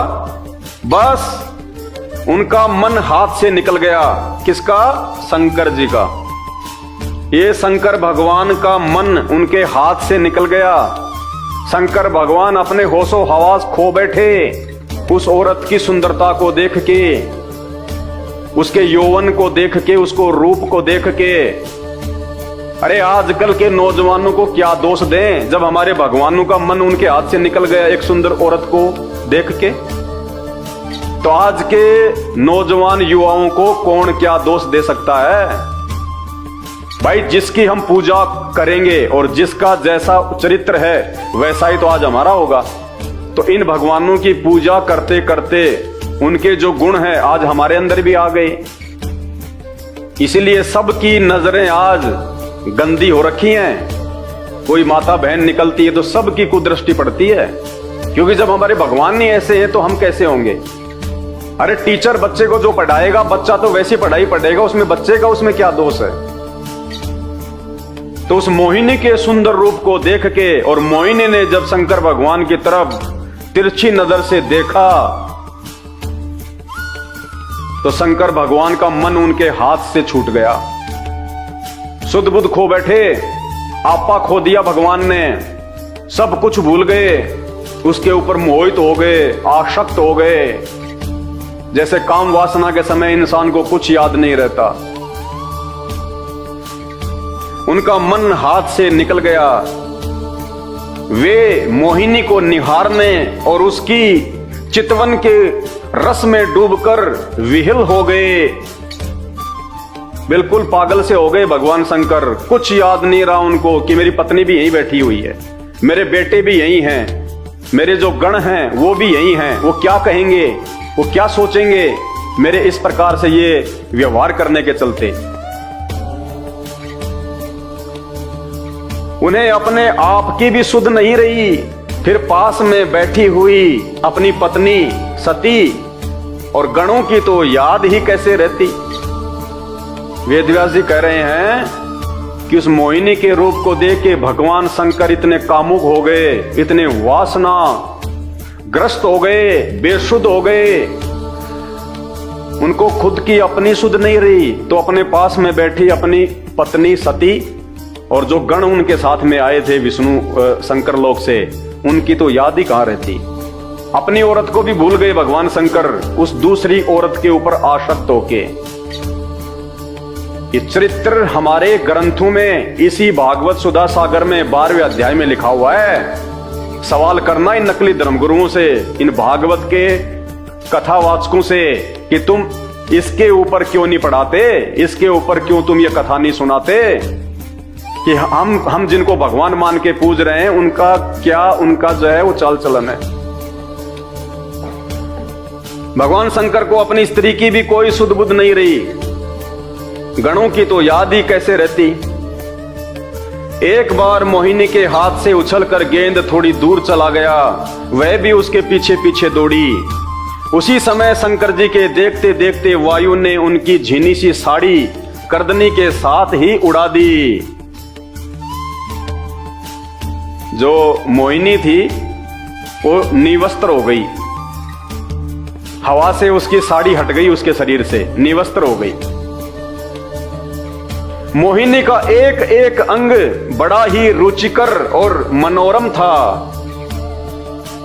लिखने वाले को भी शर्म नहीं आ रही कि मैं क्या लिख रहा हूं। कहते हैं उस सुंदर स्त्री का एक एक अंग बड़ा ही रुचिकर और मनोरम था। अरे ये कामसूत्र की किताब है या फिर ये भागवत है? ये पंडित लोग ये कामसूत्र की कथा करते हैं या फिर भागवत की करते हैं? अगर किसी व्यक्ति का ऐसा चरित्र यदि कोई किसी के सामने बताए, वो उसके घर पे कभी वो जिंदगी में नहीं जाएगा। कोई अपनी बेटी का रिश्ते करने जा रहा है और पड़ोसी आके उसको उस लड़के के चरित्र के बारे में बताए कि साहब ऐसे ऐसे एक समय एक स्त्री आ गई थी हमारे यहाँ और इतनी सुंदर थी, हवा तेज चल रही थी, उसकी साड़ी हट गई, निवस्त्र हो गई और ये लड़का उस समय उसके एक एक अंग को निहारने लग गया, पागल सा हो गया, बेसुध हो गया। वो बाप अपनी बेटी की शादी उसे करेगा क्या? जिंदगी में नहीं करेगा, उस घर में भी नहीं जाएगा और दोबारा। और हम भगवान मान के पूज रहे हैं। देखते जाइए आगे आगे, ये तो शुरुआत है, ट्रेलर है। मोहिनी का एक एक अंग बड़ा ही रुचिकर और मनोरम था, जहां आंखें लग जाती लगी ही रहती। यही नहीं, मन भी वहीं रमण करने लगता। उसको इस दशा में देखकर भगवान शंकर उसकी ओर अत्यंत आकृष्ट हो गए। मोहिनी को नंगा देखकर, निवस्त्र देखकर और भगवान शंकर उसके ऊपर फिदा हो गए। आकृष्ट मानी आकर्षित हो गए, वो फिदा हो गए। उन्हें मोहिनी भी अपने प्रति आसक्त जान पड़ती थी। उसने शंकर जी का विवेक छीन लिया। भाई ध्यान से पढ़ना मेरे हिंदू भाइयों, उस एक स्त्री ने, जिसको हम भगवान कहते हैं कि वो भगवान सबको सद्बुद्धि देता है, सबको वो बुद्धि दे देता है, उस एक स्त्री ने हमारे उस भगवान की बुद्धि छीन ली, उसका विवेक छीन लिया। सोचने समझने की शक्ति भगवान की खत्म। इसीलिए तो आज इस देश का बेड़ा गर्क हो गया है। भगवान शंकर का विवेक छीन लिया उसने, बुद्धि छीन ली भगवान शंकर की। अरे भगवानों की अगर कोई बुद्धि छीन ले तो फिर ये लोक कौन चलाएगा? जीवों को कौन संभालेगा? और जिसकी बुद्धि छीन जाती है उसको पागल कहते हैं। ये शास्त्रों में लिखा हुआ है। एक स्त्री ने, उस स्त्री के रूप ने, और जिसको हम भगवान कहते हैं, सबका उत्पत्तिकर्ता कहते हैं, उस भगवान का विवेक छीन लिया उसकी सुंदरता ने।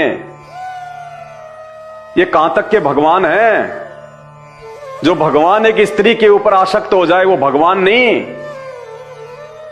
वो कामी पुरुष होता है। तो एक स्त्री ने भगवान की बुद्धि छीन ली।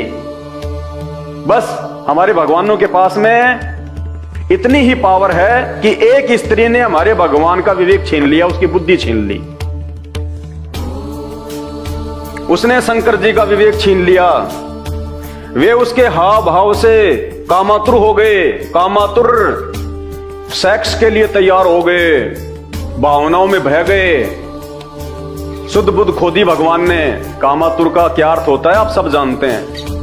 वासनाग्रस्त हो गए भगवान, शुद्ध बुद्ध खोदी भगवान शंकर ने। कामातुर हो गए, संभोग करने के लिए तैयार हो गए, जबकि पास में खुद की पत्नी बैठी हुई है। क्या सोचा होगा माता सती ने, माता पार्वती ने? क्या इज्जत रही होगी भगवान शंकर की माता सती की नजरों में? खुद की औरत पास में बैठी हुई है और वे एक दूसरी औरत के ऊपर आसक्त हो गए, संभोग के लिए तैयार हो गए। उसके अलावा उनकी दृष्टि कहीं जा ही नहीं रही। उनका विवेक छिन गया। वो भूल गए कि यहां पे मेरी पत्नी भी बैठी हुई है। बस इतनी बुद्धि होती है भगवानों में। अरे इनसे ज्यादा बुद्धि तो एक आम व्यक्ति में होती है। वो भी ऐसी घटिया हरकत नहीं करता। उसको भी समाज का भय होता है, माता पिता का भय होता है कि कल को समाज मेरे विषय में क्या सोचेगा, क्या कहेगा। वो भी सोच समझ के काम करता है। और भगवान तो अपनी ही पत्नी और अपने ही जो सेवादार थे, जो गण थे, उनके सामने ही बेसुध हो गए। उसने शंकर जी का विवेक छीन लिया। वे उसके हाव भाव से कामातुर हो गए और भवानी के सामने ही लज्जा छोड़कर उसकी ओर चल पड़े। भगवानी यानी सती पार्वती भवानी के सामने, अपनी पत्नी के सामने ही लज्जा को छोड़ के, शर्म को छोड़ के और उसकी ओर चल पड़े, मोहिनी के पीछे चल पड़े, अपनी पत्नी को भी छोड़ के। भाइयों, मेरे ऊपर गुस्सा करने का या फिर क्रोध करने का कोई मतलब नहीं है। ये मेरे बाप दादाओं ने नहीं लिखे, ये वेद व्यास जी ने लिखे हैं। और आपके जो महाराज जी हैं, जो ये कथावाचक हैं, ये आपको दिन रात सुनाते हैं। गीता प्रेस गोरखपुर वालों ने इसको छापा है, उनके मोबाइल नंबर भी हैं, फोन नंबर भी हैं, ईमेल भी हैं, उनसे संपर्क करना कि अगर ये गलत है तो तुमने क्यों छापा। फिर वो आपको जवाब देंगे ये गलत है या सही है। आगे पढ़िए। मोहिनी वस्त्रहीन तो पहले ही हो चुकी थी, यानी नंगी तो पहले ही हो चुकी थी वो। शंकर जी को अपनी ओर आता देख बहुत लज्जित हो गई। वह एक वृक्ष से दूसरे वृक्ष की आड़ में जाकर छिप जाती और हंसने लगती, परंतु कहीं ठहरती न थी। भगवान शंकर की इंद्रियां अपने वश में नहीं रही। बताओ, ये भगवान है। भगवान शंकर की इंद्रियां अपने वश में नहीं रही, तो इनकी भक्ति करने से हमारी इंद्रियां कैसे वश में रहेंगी? कैसे हम एक अच्छे व्यक्ति बन सकते हैं, एक अच्छे साधक बन सकते हैं? जब एक औरत को देख के भगवान शंकर की भी इंद्रियां उनके काबू से बाहर हो गई, तो उस भगवान शंकर की भक्ति करने से हम जैसे 2 कोटि के आम व्यक्तियों की, आम भक्तों की इंद्रियां कैसे वश में रहेंगी? ये विचार करने की बात है। आप तो एक अच्छे इंसान भी नहीं बन सकते, क्योंकि हम जिसकी पूजा करते हैं उसके गुण और उसका चरित्र उस व्यक्ति ने अपने ऊपर धारण करना होता है कि मैं भी उनके जैसा बनूं। आज कौन माँ बाप चाहेगा अपने बच्चों को भगवान शंकर जी के जैसा बनाना? क्या चाहेगा कोई माँ बाप कि मेरा बच्चा मार्केट में जब जाए, स्कूल या कॉलेज में जाए, और यदि कोई सुंदर स्त्री या कोई बहन बेटी दिखाई दे तो उसके ऊपर आसक्त हो जाए, मोहित हो जाए? चाहेगा कोई माँ बाप? तो हम जिसकी पूजा करते हैं उसके गुण और उसका चरित्र ऑटोमेटिक हमारे अंदर समाहित हो जाता है। और इसी का यह नतीजा है कि आज समाज के अंदर माता बहनों का निकलना मुश्किल हो जाता है। बेचारी पूरे शरीर पे कपड़े पहन के निकलती हैं, फिर भी लोगों की जो कुदृष्टि है उससे वो जो है वो बच नहीं पाती। इन भगवानों की भक्ति करते करते, क्योंकि जिसकी भक्ति करेंगे उसके गुण, उसका स्वभाव ऑटोमेटिक उस भगत में आएगा। तो ये हमारे भगवानों का स्वभाव है, शंकर जी का, महादेव जिसको हम कहते हैं महादेव। भागवत में लिखा हुआ है जिसकी तुम कथा करते हो, और ये कथा करने से फिर तुम्हारा जो चरित्र है, तो तुम्हारे बच्चों का जो वो चरित्र है वो कहां से ठीक रहेगा? भगवान शंकर की इंद्रियां अपने वश में नहीं रही, वे काम वश हो गए। बताओ, फैल हो गए, डिस्फ्यूज हो गए, काम वश हो गए। अतः अथिनी के पीछे हाथी की तरह उनके पीछे दौड़ने लगे। 84 लाख योनियों में सबसे ज्यादा सेक्स, सबसे ज्यादा काम वासना हाथी के अंदर बताई गई है। तो वेदव्यास जी कह रहे हैं जैसे एक हाथी कामवश होके एक अथनी के पीछे अंधा होके जो है वो चल पड़ता है, वैसे हमारे भगवान की हालत हो गई, शंकर जी की, शिव जी की। विवेक खत्म, बुद्धि खत्म, सिर्फ काम वासना दिखाई दे रही है। कामातुर हाथी की तरह और उस मोहिनी के पीछे भगवान शंकर लग लिए। क्या किया फिर भगवान शंकर ने? क्या किया हमारे भगवान ने, जिनके भरोसे हम वैकुंठ में जाने की सोच रहे हैं, शंकर जी के लोक में जाने की सोच रहे हैं, मुक्ति प्राप्त करने की सोच रहे हैं, यहां भी सुख प्राप्त करने की सोच रहे हैं। उन्होंने यानी भगवान शंकर ने अत्यंत वेग से यानी दौड़ के भाग के उसका पीछा करके पीछे से उसका जूड़ा पकड़ लिया, पीछे से उसका जूड़ा पकड़ लिया मोहिनी का भगवान शंकर ने। और उसकी इच्छा न होने पर भी उसे दोनों भुजाओं में भरकर हृदय से लगा लिया। आज अगर कोई किसी लड़की को छेड़ देता है और वो मुकदमा कर देती है तो पॉक्सो एक्ट लगता है, 10 साल की जेल है। तो क्या हम ये सीखें अपने भगवान से कि अगर तुम्हें कहीं भी मार्केट में या बाजार में, स्कूल में या कॉलेज में कोई सुंदर लड़की दिखाई दे जाए तो तुम उसके ऊपर आसक्त हो जाओ और उसको वहीं पकड़ लो, उसको सबके सामने उसकी बात भर लो। ये सीखेंगे हम भगवानों से। ये चरित्र होता है भगवान का जिसको हम भगवान कहते हैं। इनकी पूजा हम करें ताकि इनका स्वभाव, इनके गुण हमारे अंदर भी आ जाएं और रोज हमारे यहां पे जूते लगे। भाई और बहनों, विचार करो, ये संत रामपाल जी ने नहीं लिखे, मैंने नहीं लिखे, वेद व्यास जी ने लिखा है, गीता प्रेस गोरखपुर वालों ने छापा है और आपके धर्मगुरु लेके आते हैं और आपको ये कथाएं सुनाते हैं। सवाल करो उनसे कि क्या एक भगवान का ऐसा चरित्र होता है क्या? अपनी पत्नी के सामने दूसरी औरत के ऊपर आसक्त हो गए, अपनी ही पत्नी के सामने दूसरी औरत को बांध भर लिया, संभोग करने की दृष्टि से काम वासना में लिप्त होके। आम व्यक्ति को भी तो इतनी शर्म होती है आज, आम व्यक्ति को भी। अगर कोई व्यक्ति अपनी औरत के साथ कहीं जा रहा है, चाहे कितनी सुंदर क्यों ना आ जाओ, वो व्यक्ति में भी इतनी कॉमन सेंस होती है, वो भी ऐसी नीच और गंदी हरकत नहीं करेगा जो हमारे भगवान कर रहे हैं। ये पूजा के योग्य हैं। जीवन बर्बाद कर देंगे ये नकली संत महात्मा शंकराचार्य गुरु, ये कथावाचक आपका जीवन बर्बाद। समय रहते संत रामपाल जी के सत्संग सुनना शुरू कर दो, ये मानव जीवन व्यर्थ हो जाएगा। वरना यूट्यूब पे जाके सर्च करो सृष्टि रचना संत रामपाल जी भगवान, अगर अपना जीवन बचाना चाहते हो तो। वरना इनकी पूजा करके इनके जैसे ही बनोगे, इनके जैसे ही आज समाज बन भी रहा है। बात बात पे झगड़ा, क्रोध, लड़ाई, ये काम वासना, माता बहनों को गंदी नजरों से देखना। अगर भगवान ऐसा करेगा तो भगत क्या करेगा? अरे गुरु अगर बैंगन खाएगा और चेले को कहेगा कि तू परहेज कर, तो वो कैसे करेगा? कभी नहीं कर सकता। तो आज शंकर के जो भगत हैं वो भी ऐसा ही करेंगे, ब्रह्मा विष्णु महेश के भगत हैं वो भी ऐसा ही करेंगे। आने वाले दिनों में आपको इन्हीं धर्म ग्रंथों से आपको ब्रह्मा जी का बताएंगे।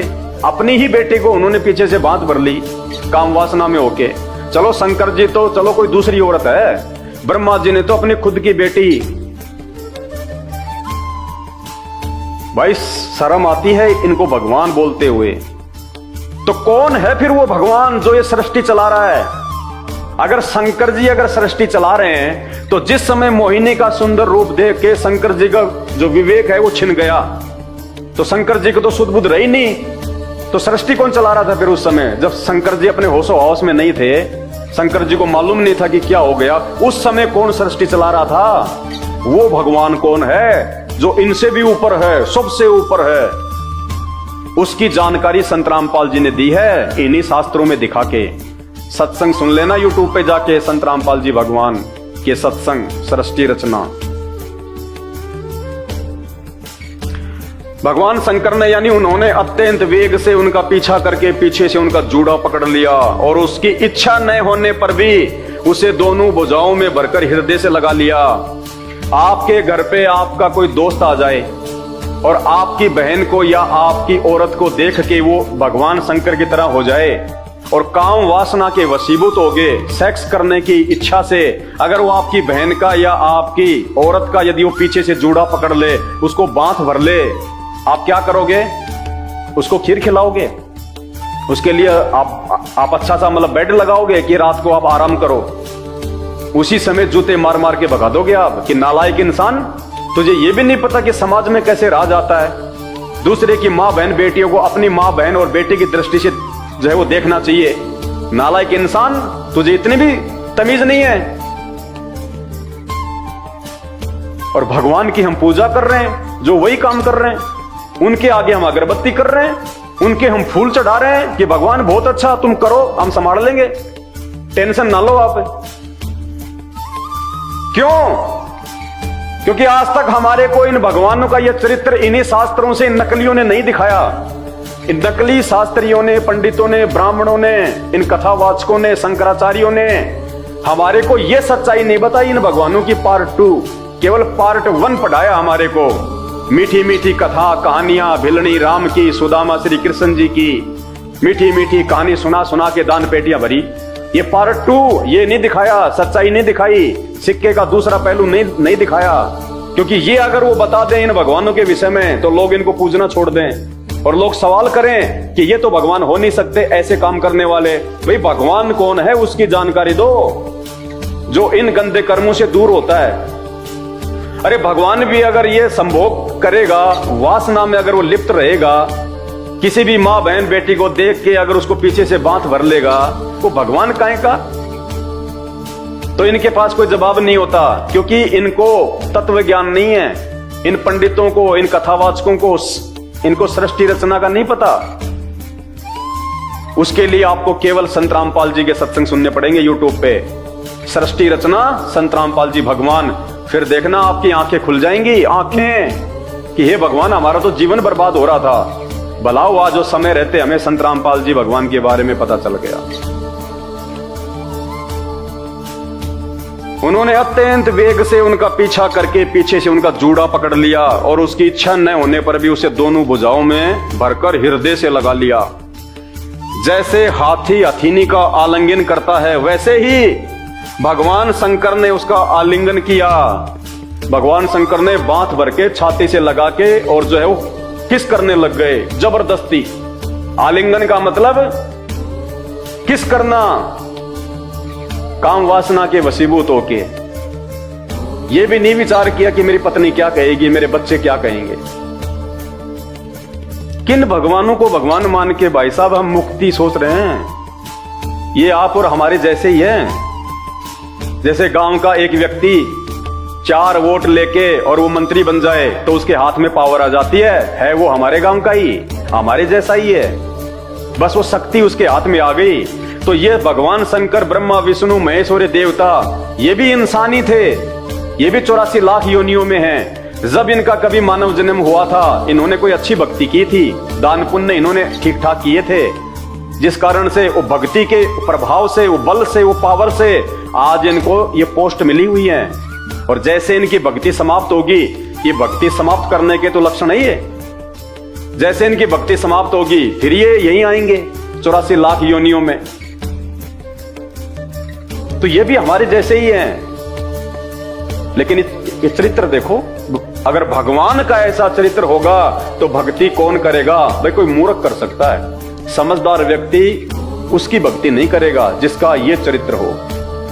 ऐसे चरित्र वाले को तो लोग अपने जो है वो घर में भी नहीं घुसने दे, अपनी मां बहन बेटियों से दूर रखते हैं, और हम इनको भगवान मान के पूज रहे हैं। भाई विचार करने की बात है। जैसे हाथी हथीनी का आलिंगन करता है, वैसे ही भगवान शंकर ने उसका आलिंगन किया, किस करना शुरू कर दिया। वह इधर उधर खिसक कर छुड़ाने की चेष्टा करने लगी, वो बेचारी अपना बचाव करने लगी और भगवान ने जबरदस्ती पकड़ लिया।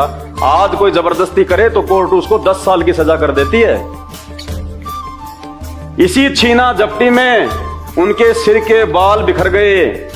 वास्तव में वह सुंदरी भगवान की रची हुई माया थी। कौन थी वो सुंदरी? भगवान की रची हुई माया। तो फिर शंकर जी कौन थे? फिर शंकर जी कौन थे? जब वो मोहिनी भगवान की रची हुई माया थी तो फिर शंकर जी कौन थे? फिर शंकर जी तो भगवान हुए नहीं। जो शंकर जी किसी और भगवान की रची हुई माया पे आसक्त हो गए तो वो भगवान कौन है भाई? ये सारा रहस्य आपको समझ में आएगा संत रामपाल जी के जब आप सत्संग सुनना शुरू करोगे। वास्तव में वह सुंदरी भगवान की रची हुई माया थी। इससे उसने किसी प्रकार शंकर जी से भुजा पास से अपने को छुड़ा लिया। बड़ी मशक्कत करके बेचारी मोहिनी ने शंकर जी को अपनी भुजाओं से छुड़ा लिया। अब बताओ, ये तो समर्थ भी नहीं है। अरे यहां कोई पहलवान अगर किसी औरत को पकड़ ले तो वो छुड़ा नहीं सकती। और शंकर भगवान, जिसको हम भगवान कहते हैं, महेश्वर, पावरफुल, और एक औरत उस भगवान से अपने आप को छुड़ा के भाग गई, जबकि भगवान ने तो जबरदस्ती पकड़ रखा था ढंग से। तो भगवान में तो पावर भी नहीं है भुजाओं में, एक औरत छुड़ा के भाग गई। ये भी विचार करने की बात है। इससे उसने किसी प्रकार शंकर जी के भुजा पास से अपने को छुड़ा लिया और बड़े वेग से भागी, बड़ी तेजी से भागी बेचारी अपनी इज्जत रक्षा के लिए।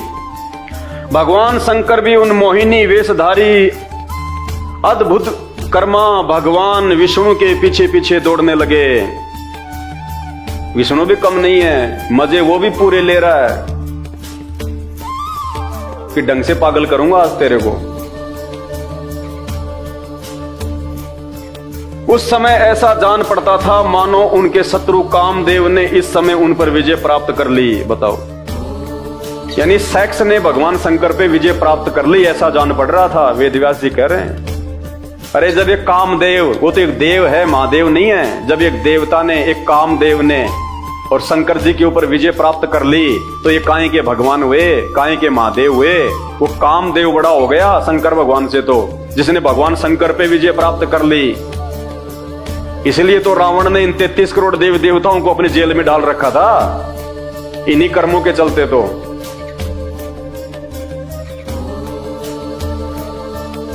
कामुक हथनी के पीछे दौड़ने वाले मदोन्नत हाथी के समान वे मोहिनी के पीछे पीछे दौड़ रहे थे।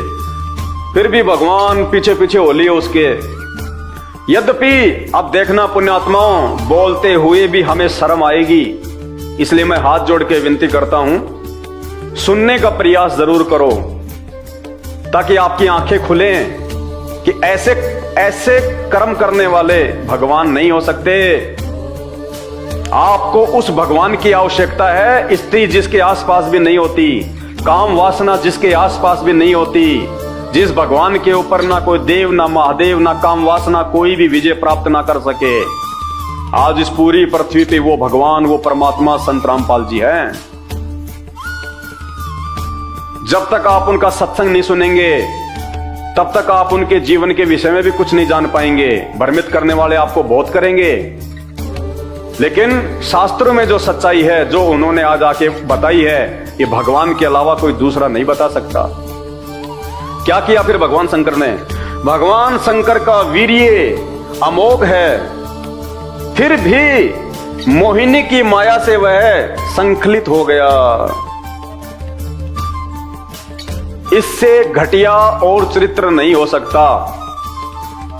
लेखक कह रहा कि वैसे तो भगवान शंकर का जो वीर्य होता है वो बहुत ज्यादा वो पावरफुल है, अमोघ है, लेकिन उस मोहिनी के रूप को देख के भगवान शंकर का वीर्यपात हो गया। कपड़ों में जैसे रात्रि को सौपन दोष हो जाता है, जब रात्रि में ऐसा कोई सौपन आता है और आदमी का जब वीर्यपात हो जाता है, ये हालत हमारे भगवान की, शंकर जी की।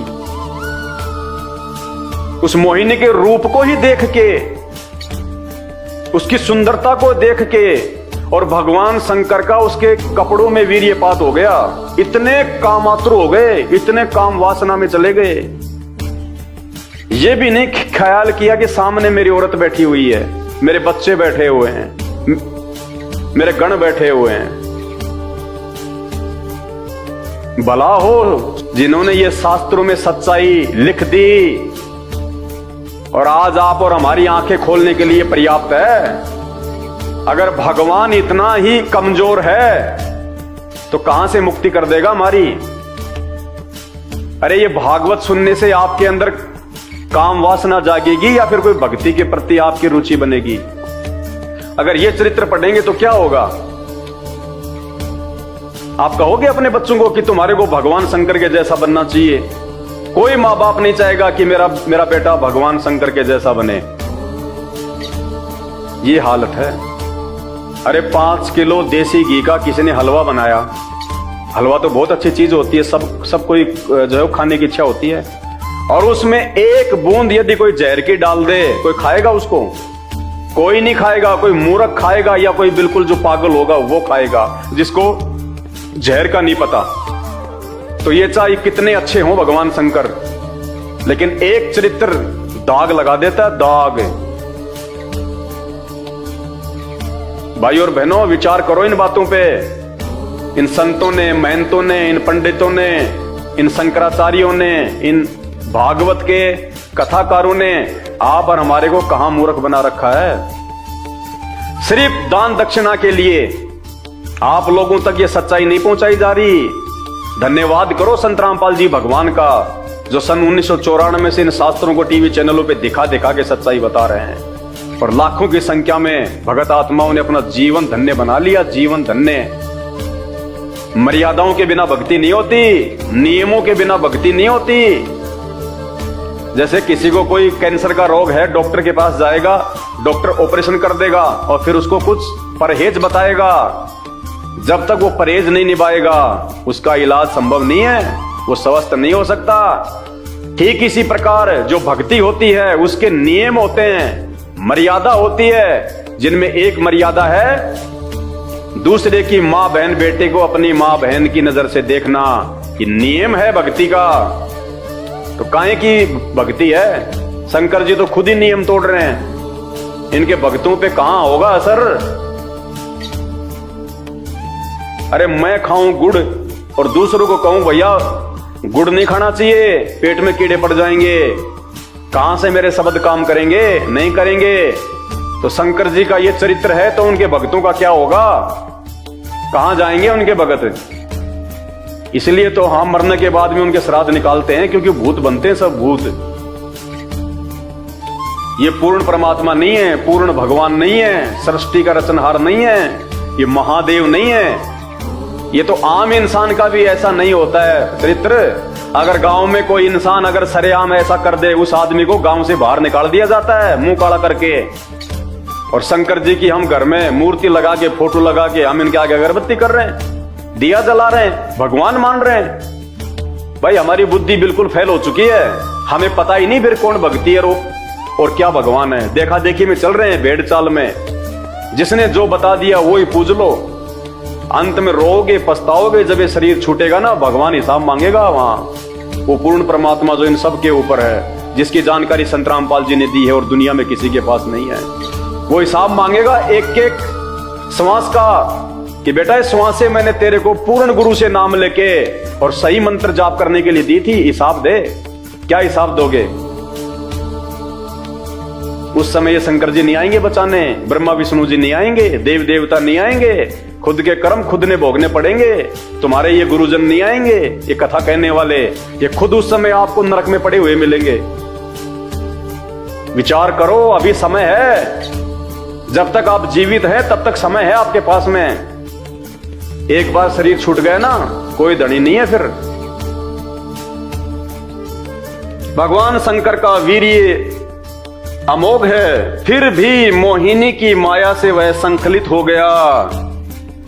भगवान शंकर का वीर्य पृथ्वी पर जहां जहां गिरा वहां सोने चांदी की खाने बन गई, और उसको तुम अपने कानों में और नाक में और अपने गले में तुम सजा के घूम रहे हो। शर्म की बात है ये। तो ये चरित्र है हमारे भगवानों का। क्या भक्ति करें, कैसे दुनिया का भला होगा? तभी तो हर आदमी की नजर आजकल गंदी हो रखी है। अपनी मां बहन बेटियों को कोई सरेआम नहीं बाहर भेजता मार्केट में अकेला, सब राक्षस बैठे हुए हैं। 5-5 साल की बच्चियों के बलात्कार हो जाते हैं। भाई जब भगवान ऐसा करेंगे तो फिर उसके भगत क्या करेंगे? आम व्यक्ति क्या करेगा? समाज कैसे सुधरेगा? अगर इनका ये चरित्र है तो ये कथाकारों का क्या चरित्र होगा? उनके उजले उजले कपड़ों को देख के मत जाना, अंदर से क्या है वो। जब उनके इष्ट देव का ये चरित्र है तो उनके इष्ट देव की वो कथा करने वालों का क्या चरित्र होगा, क्या उनका स्वभाव होगा? कॉमन सेंस की बात है। दिखने में तो शंकर जी भी बहुत अच्छे लगते हैं, लेकिन पर्दे के पीछे क्या खेल है इस चीज को समझो, अपना जीवन बर्बाद होने से बचाओ भाई और बहनों। ये कोई झूठ नहीं है, पाखंड नहीं है। ये शास्त्र सबके घरों में रखे हुए हैं, नहीं है तो मार्केट से ले आना। श्री भागवत सुधा सागर 12वां अध्याय 8वां स्कंद पेज नंबर 549 से 552 पढ़ लेना। झुठला नहीं सकता कोई।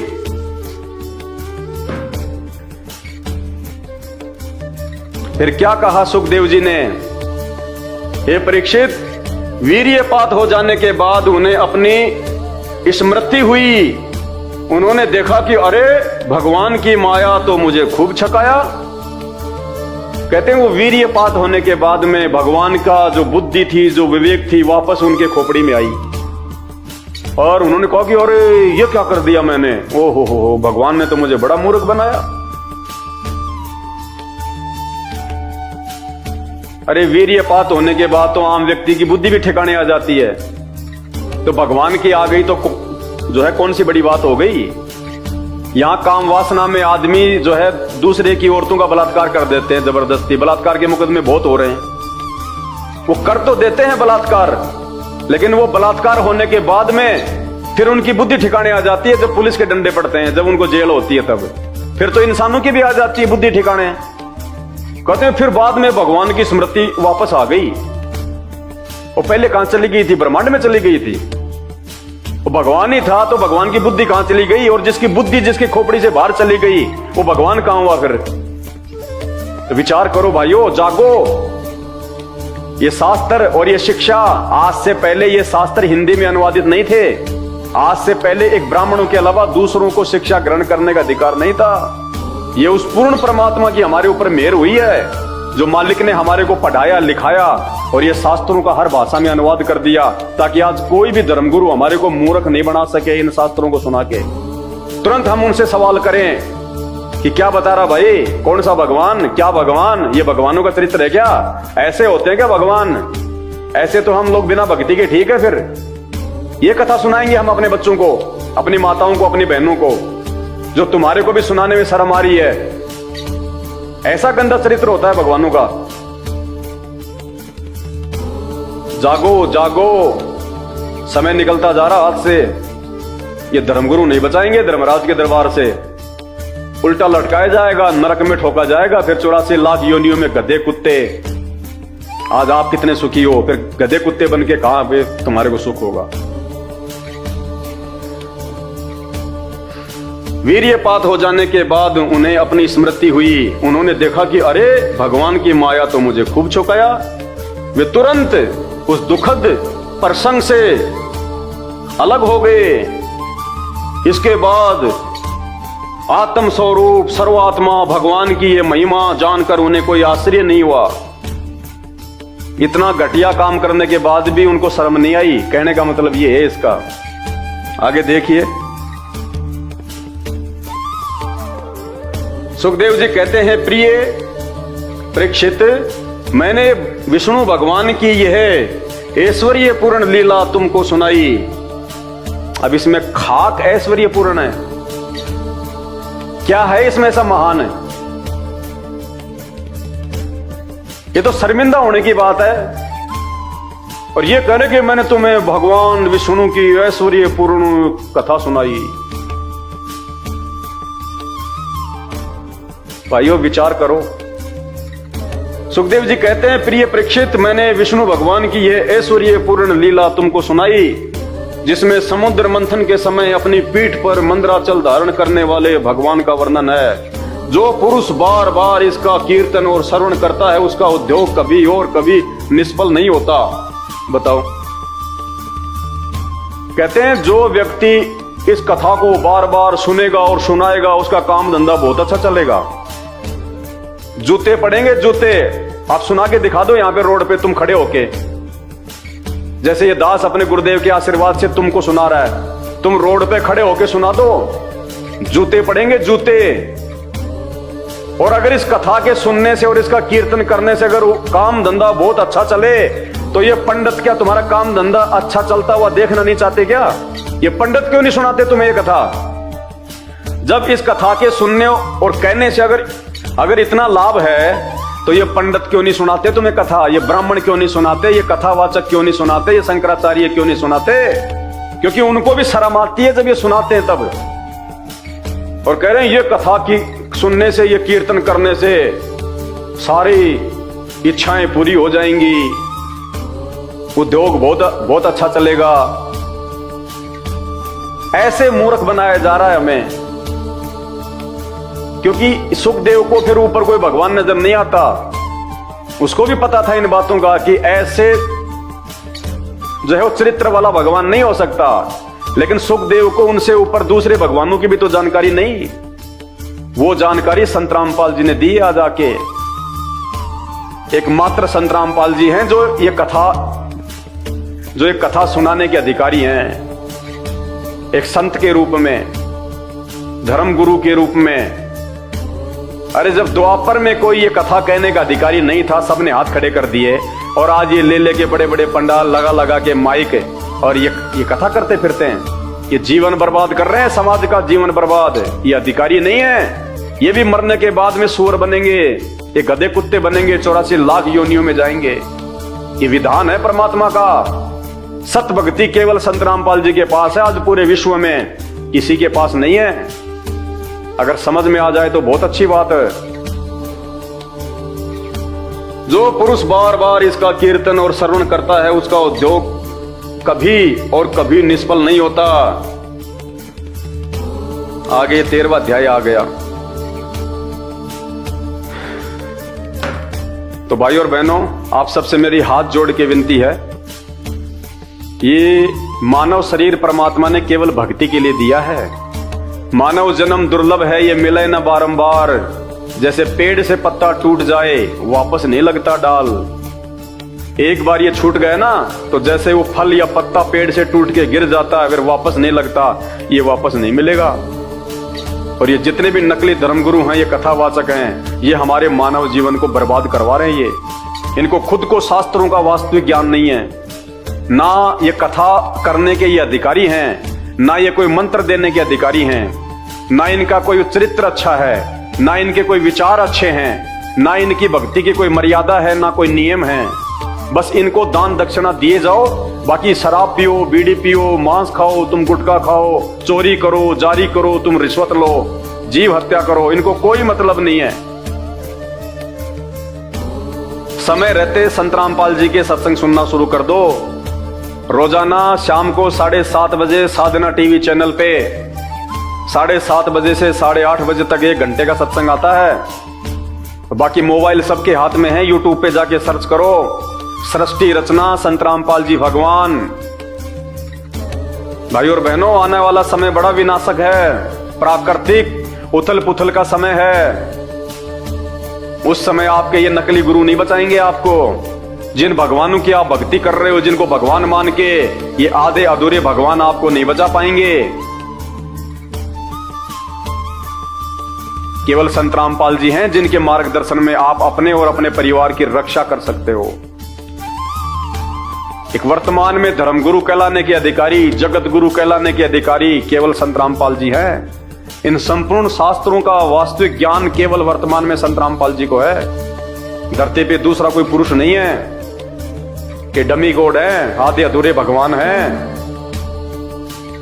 और ये जितने भी नकले संत, महात्मा, मंडलेश्वर, शंकराचार्य, धर्मगुरु हैं, ये आपको काल की भेंट चढ़ाने आए, काल की भेंट। समय रहते जाग जाओ। आने वाले समय में आपको और सच्चाई इन्हीं धर्म ग्रंथों से दिखाई जाएगी, जो सच्चाई संत रामपाल जी भगवान सन 1994 से लगातार दिखा रहे हैं। सिर्फ एक बार सत्संग सुनने की आवश्यकता है, निष्पक्ष होकर। जिस प्रकार आपने कभी पहली बार इन नकलियों के आपने सुने होंगे सत्संग, इनके प्रवचन कुछ भी नहीं है। जिसने संत रामपाल जी के प्रवचन सुन लिए निष्पक्ष होकर, धैर्य के साथ, और समझने का प्रयास किया कि वास्तव में इन धर्म ग्रंथों में क्या लिखा हुआ है और हम क्या साधना कर रहे हैं, हमसे किनको भगवान मनवा के पूजा करवाई जा रही है, और वास्तव में वो एक भगवान कौन है। सभी धर्मों की संत रामपाल जी ने पुस्तकें दिखा के उन धर्मों के अंदर फैले हुए पाखंड को उजागर किया है। चाहे हिंदू धर्म हो, चाहे मुसलमान धर्म हो, चाहे सिख हो, चाहे ईसाई हो, चाहे जैन हो, चाहे बौद्ध हो, सिर्फ YouTube पे जाके एक बार सत्संग सुनने की आवश्यकता है, वरना अंत में आपके पास में पछताने के अलावा दूसरा कोई चारा नहीं रहेगा। ये ब्रह्मा विष्णु महेश और ये 33 करोड़ देवी देवता, ये आधे अधूरे भगवान हैं, इसीलिए तो हर व्यक्ति इनका मजाक उड़ा देता है। एक वीडियो देखिएगा आप, जिसमें एक संत हैं, अपने आप को वो सनातनी कह रहे हैं, परिवाजक कह रहे हैं, संत का चोला धारण कर रखा है, शंकराचार्य जी की तरह भगवा धारण कर रखा है। और आजकल जो बागेश्वर नाम से कोई संत है, जो हनुमान जी का उपासक है, वो चैलेंज कर रहा है, आप ही का भाई सनातनी, वो चैलेंज कर रहा है कि मैं चैलेंज करता हूं बागेश्वर धाम के धीरेन्द्र शास्त्री को और उसके भगवान हनुमान को, अगर उनमें कोई पावर है तो मेरा सामना करो। वो कह रहा है कि वो पाखंड है सब, हनुमान जी के नाम पे जो भी कुछ वो कर रहा है वो पाखंड है सरासर, और हम पाखंड का समर्थन नहीं करते। और अंत में वो चैलेंज कर रहा है धीरेन्द्र शास्त्री और हनुमान को कि हनुमान अगर है, अगर कोई सिद्धि है तो आओ मेरे सामने, मैं उसको चैलेंज करता हूं। सुनिए वीडियो। पाखंडियों को छोड़ो, ये बाबा कहाँ से आ गया यहाँ? मैं एक परिव्राजक हूँ, मैं परिव्राजक हूँ, मैं पाखंडवाद का समर्थक नहीं हूँ। मैं कहता हूँ, अरे सुनो, मैं कहता हूँ यदि उसके हनुमान में इतनी दम है, बाबा बागेश्वर के हनुमान में इतनी, सुन लो मेरी बात, यदि उसके हनुमान में इतनी दम है तो इस देश के जितने वैश्यालय, जितने कत्ल खाने चल रहे, हनुमान जी जाएं और अपनी गधा से उनका चूरमा बनाए। बोलो सही कि नहीं? बोलो सही कि नहीं? यदि हनुमान जी इस युग के सिद्ध देवता है, यदि हमको देवताओं के सहारे जीना है, देवताओं के सहारे जीना, तो हनुमान जी जाएं और सारे कत्ल खाने, वैश्यालय, सारे कत्ल खाने अपनी गदा से, अपनी मुष्टिका से उनका पाउडर बनाएं। जैसा उन्होंने लंका में जाके, जैसे लंका में घुस के सर्जिकल स्ट्राइक किया था, वैसे हनुमान जी आज भी सर्जिकल स्ट्राइक करके दिखाएं, तो हम बागेश्वर वाले हनुमान जी को और उनके उन चमचों को चैलेंज करते हैं। बोलो। काफी ज्ञानी लग रहे, कितना पढ़े लिखे हैं आप? अरे हमने पढ़ाई लिखाई तो 2.5 अक्षर प्रेम का, पोथी पढ़ पढ़ जगमुआ पंडित भयानक होए, और 2.5 अक्षर प्रेम का पढ़े सो पंडित होए। तो सुना आपने वीडियो, हनुमान जी को चैलेंज कर रहा है।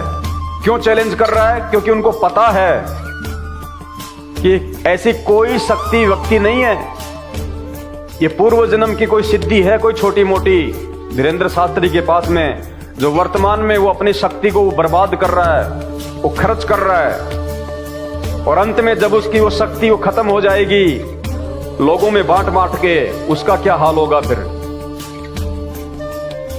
तो इनको भी पता है इन सब बातों का कि इन देव देवताओं के नाम पे केवल लोग ढोंग कर रहे हैं, पाखंड कर रहे हैं, लोग अपने धंधे को चमका रहे हैं। तभी तो इन्होंने हनुमान जी को भी चैलेंज कर दिया कि अगर हनुमान जी है तो आओ सामने, क्योंकि इनको सब पता है इन शास्त्रों में क्या लिखा हुआ है, ये कहां तक के भगवान है, कहां तक की इनकी पावर है। एक वीडियो आपको और दिखाते हैं।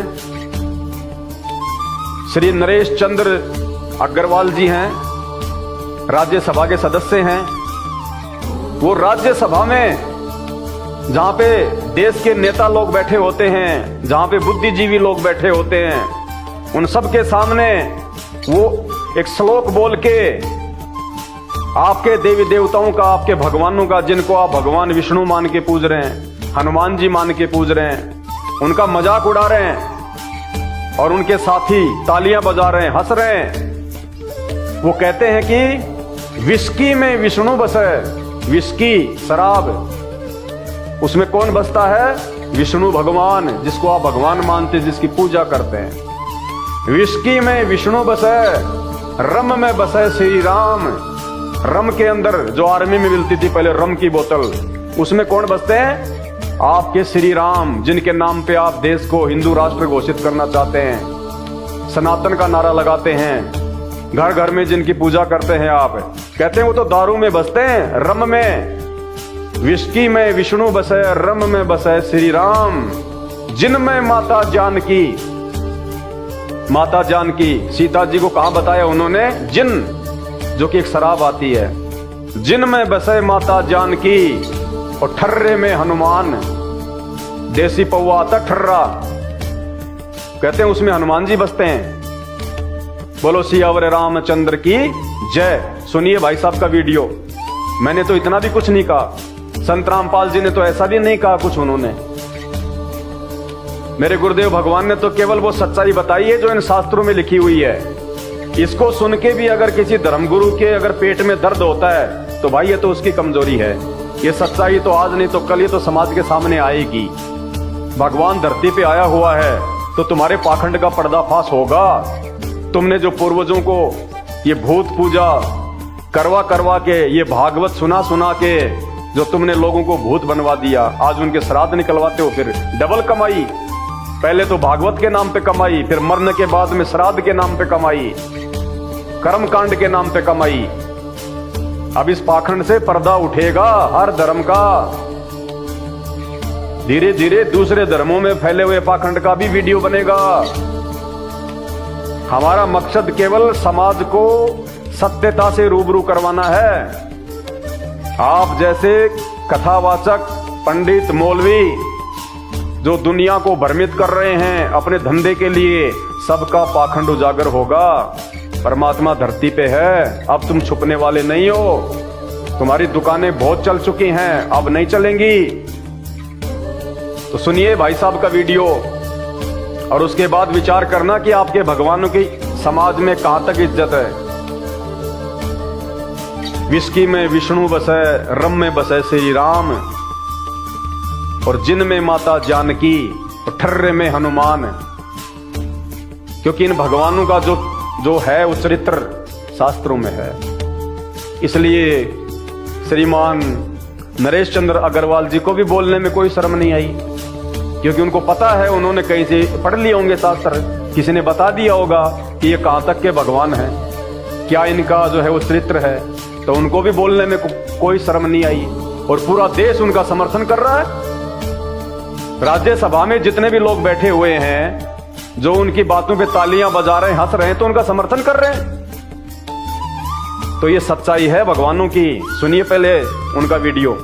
विस्की में विष्णु बसे, विस्की में विष्णु बसे, रम में श्री राम, जिनमें माता जानकी, और ठर्रे में हनुमान, सियावर रामचंद्र की जय। जबकि मैंने तो अपने गुरुदेव भगवान के आशीर्वाद से आपको वो सच्चाई बताई है जिसको कोई झुठला नहीं सकता। इन भगवानों का जो चरित्र है वो इन्हीं शास्त्रों में लिखा हुआ है। आपको सिर्फ दर्शन करवाए हैं कि महापुरुषों अंधे होके मत चलो। अंधविश्वास करना है तो पहले किसी भी चीज को जांच के, सोच समझ के, परख के करो, किसी के कहने मात्र से नहीं। दाढ़ी में लगा के कोई काला तेल और बढ़ा के बाल और बैठ जाए भागवत की कथा करने, उसको पूर्ण ज्ञानी मान के अपने आप को समर्पित मत करो। आप खुद भी आंखें खोलो, ये आपके जीवन का फैसला है। कल को जो सजा मिलेगी वो आपको मिलेगी धर्मराज के दरबार में। वो अपनी भोगेगा, तुम अपनी भोगोगे, बचाने कोई नहीं आएगा। तो भक्ति का जो विधान है, भक्ति का जो संविधान है कि कौन भगवान है, क्या भक्ति है, भगवान कहाँ है, वो कैसा है, उसके गुण क्या हैं, उसका चरित्र क्या है, सभी भगवानों का इन्हीं शास्त्रों में लिखा हुआ है। गीता, वेद, कुरान, पुराण, बाइबल, 6 शास्त्र। और ये सारे शास्त्र आज संत रामपाल जी पढ़ा रहे हैं, उंगली रख रख के आप लोगों को जगा रहे हैं। जो आप इन नकली ज्ञानहीन धर्मगुरुओं के पीछे अपना जीवन बर्बाद कर रहे हो, तो जागो भाई बहनों, जागो। समय बहुत कम है, पछताने के अलावा फिर कुछ नहीं मिलेगा। आपका सौभाग्य है जो आपको ये जानकारियां मिल रही हैं। ये जानकारियां कोई नहीं बताएगा, या तो संत रामपाल जी बता सकते हैं, या फिर उनके ज्ञान से जो परिचित हो जाएगा वो बता सकता है। हर किसी की औकात और हिम्मत नहीं है ये सच्चाई बताने की। ये महान परोपकार का कार्य है, वरना गधे, कुत्ते, सुअर तो बनना ही है जो आप अपने आसपास देखते हो। ये कहां से आ गए? ये वो ही हैं जो कभी मानव शरीर में थे आप और हमारी तरह, लेकिन भक्ति नहीं की, और की तो ये नकली संतों के पीछे लगे रहे। और आज उनकी दुर्गतियां हो रही हैं, दुर्गतियां।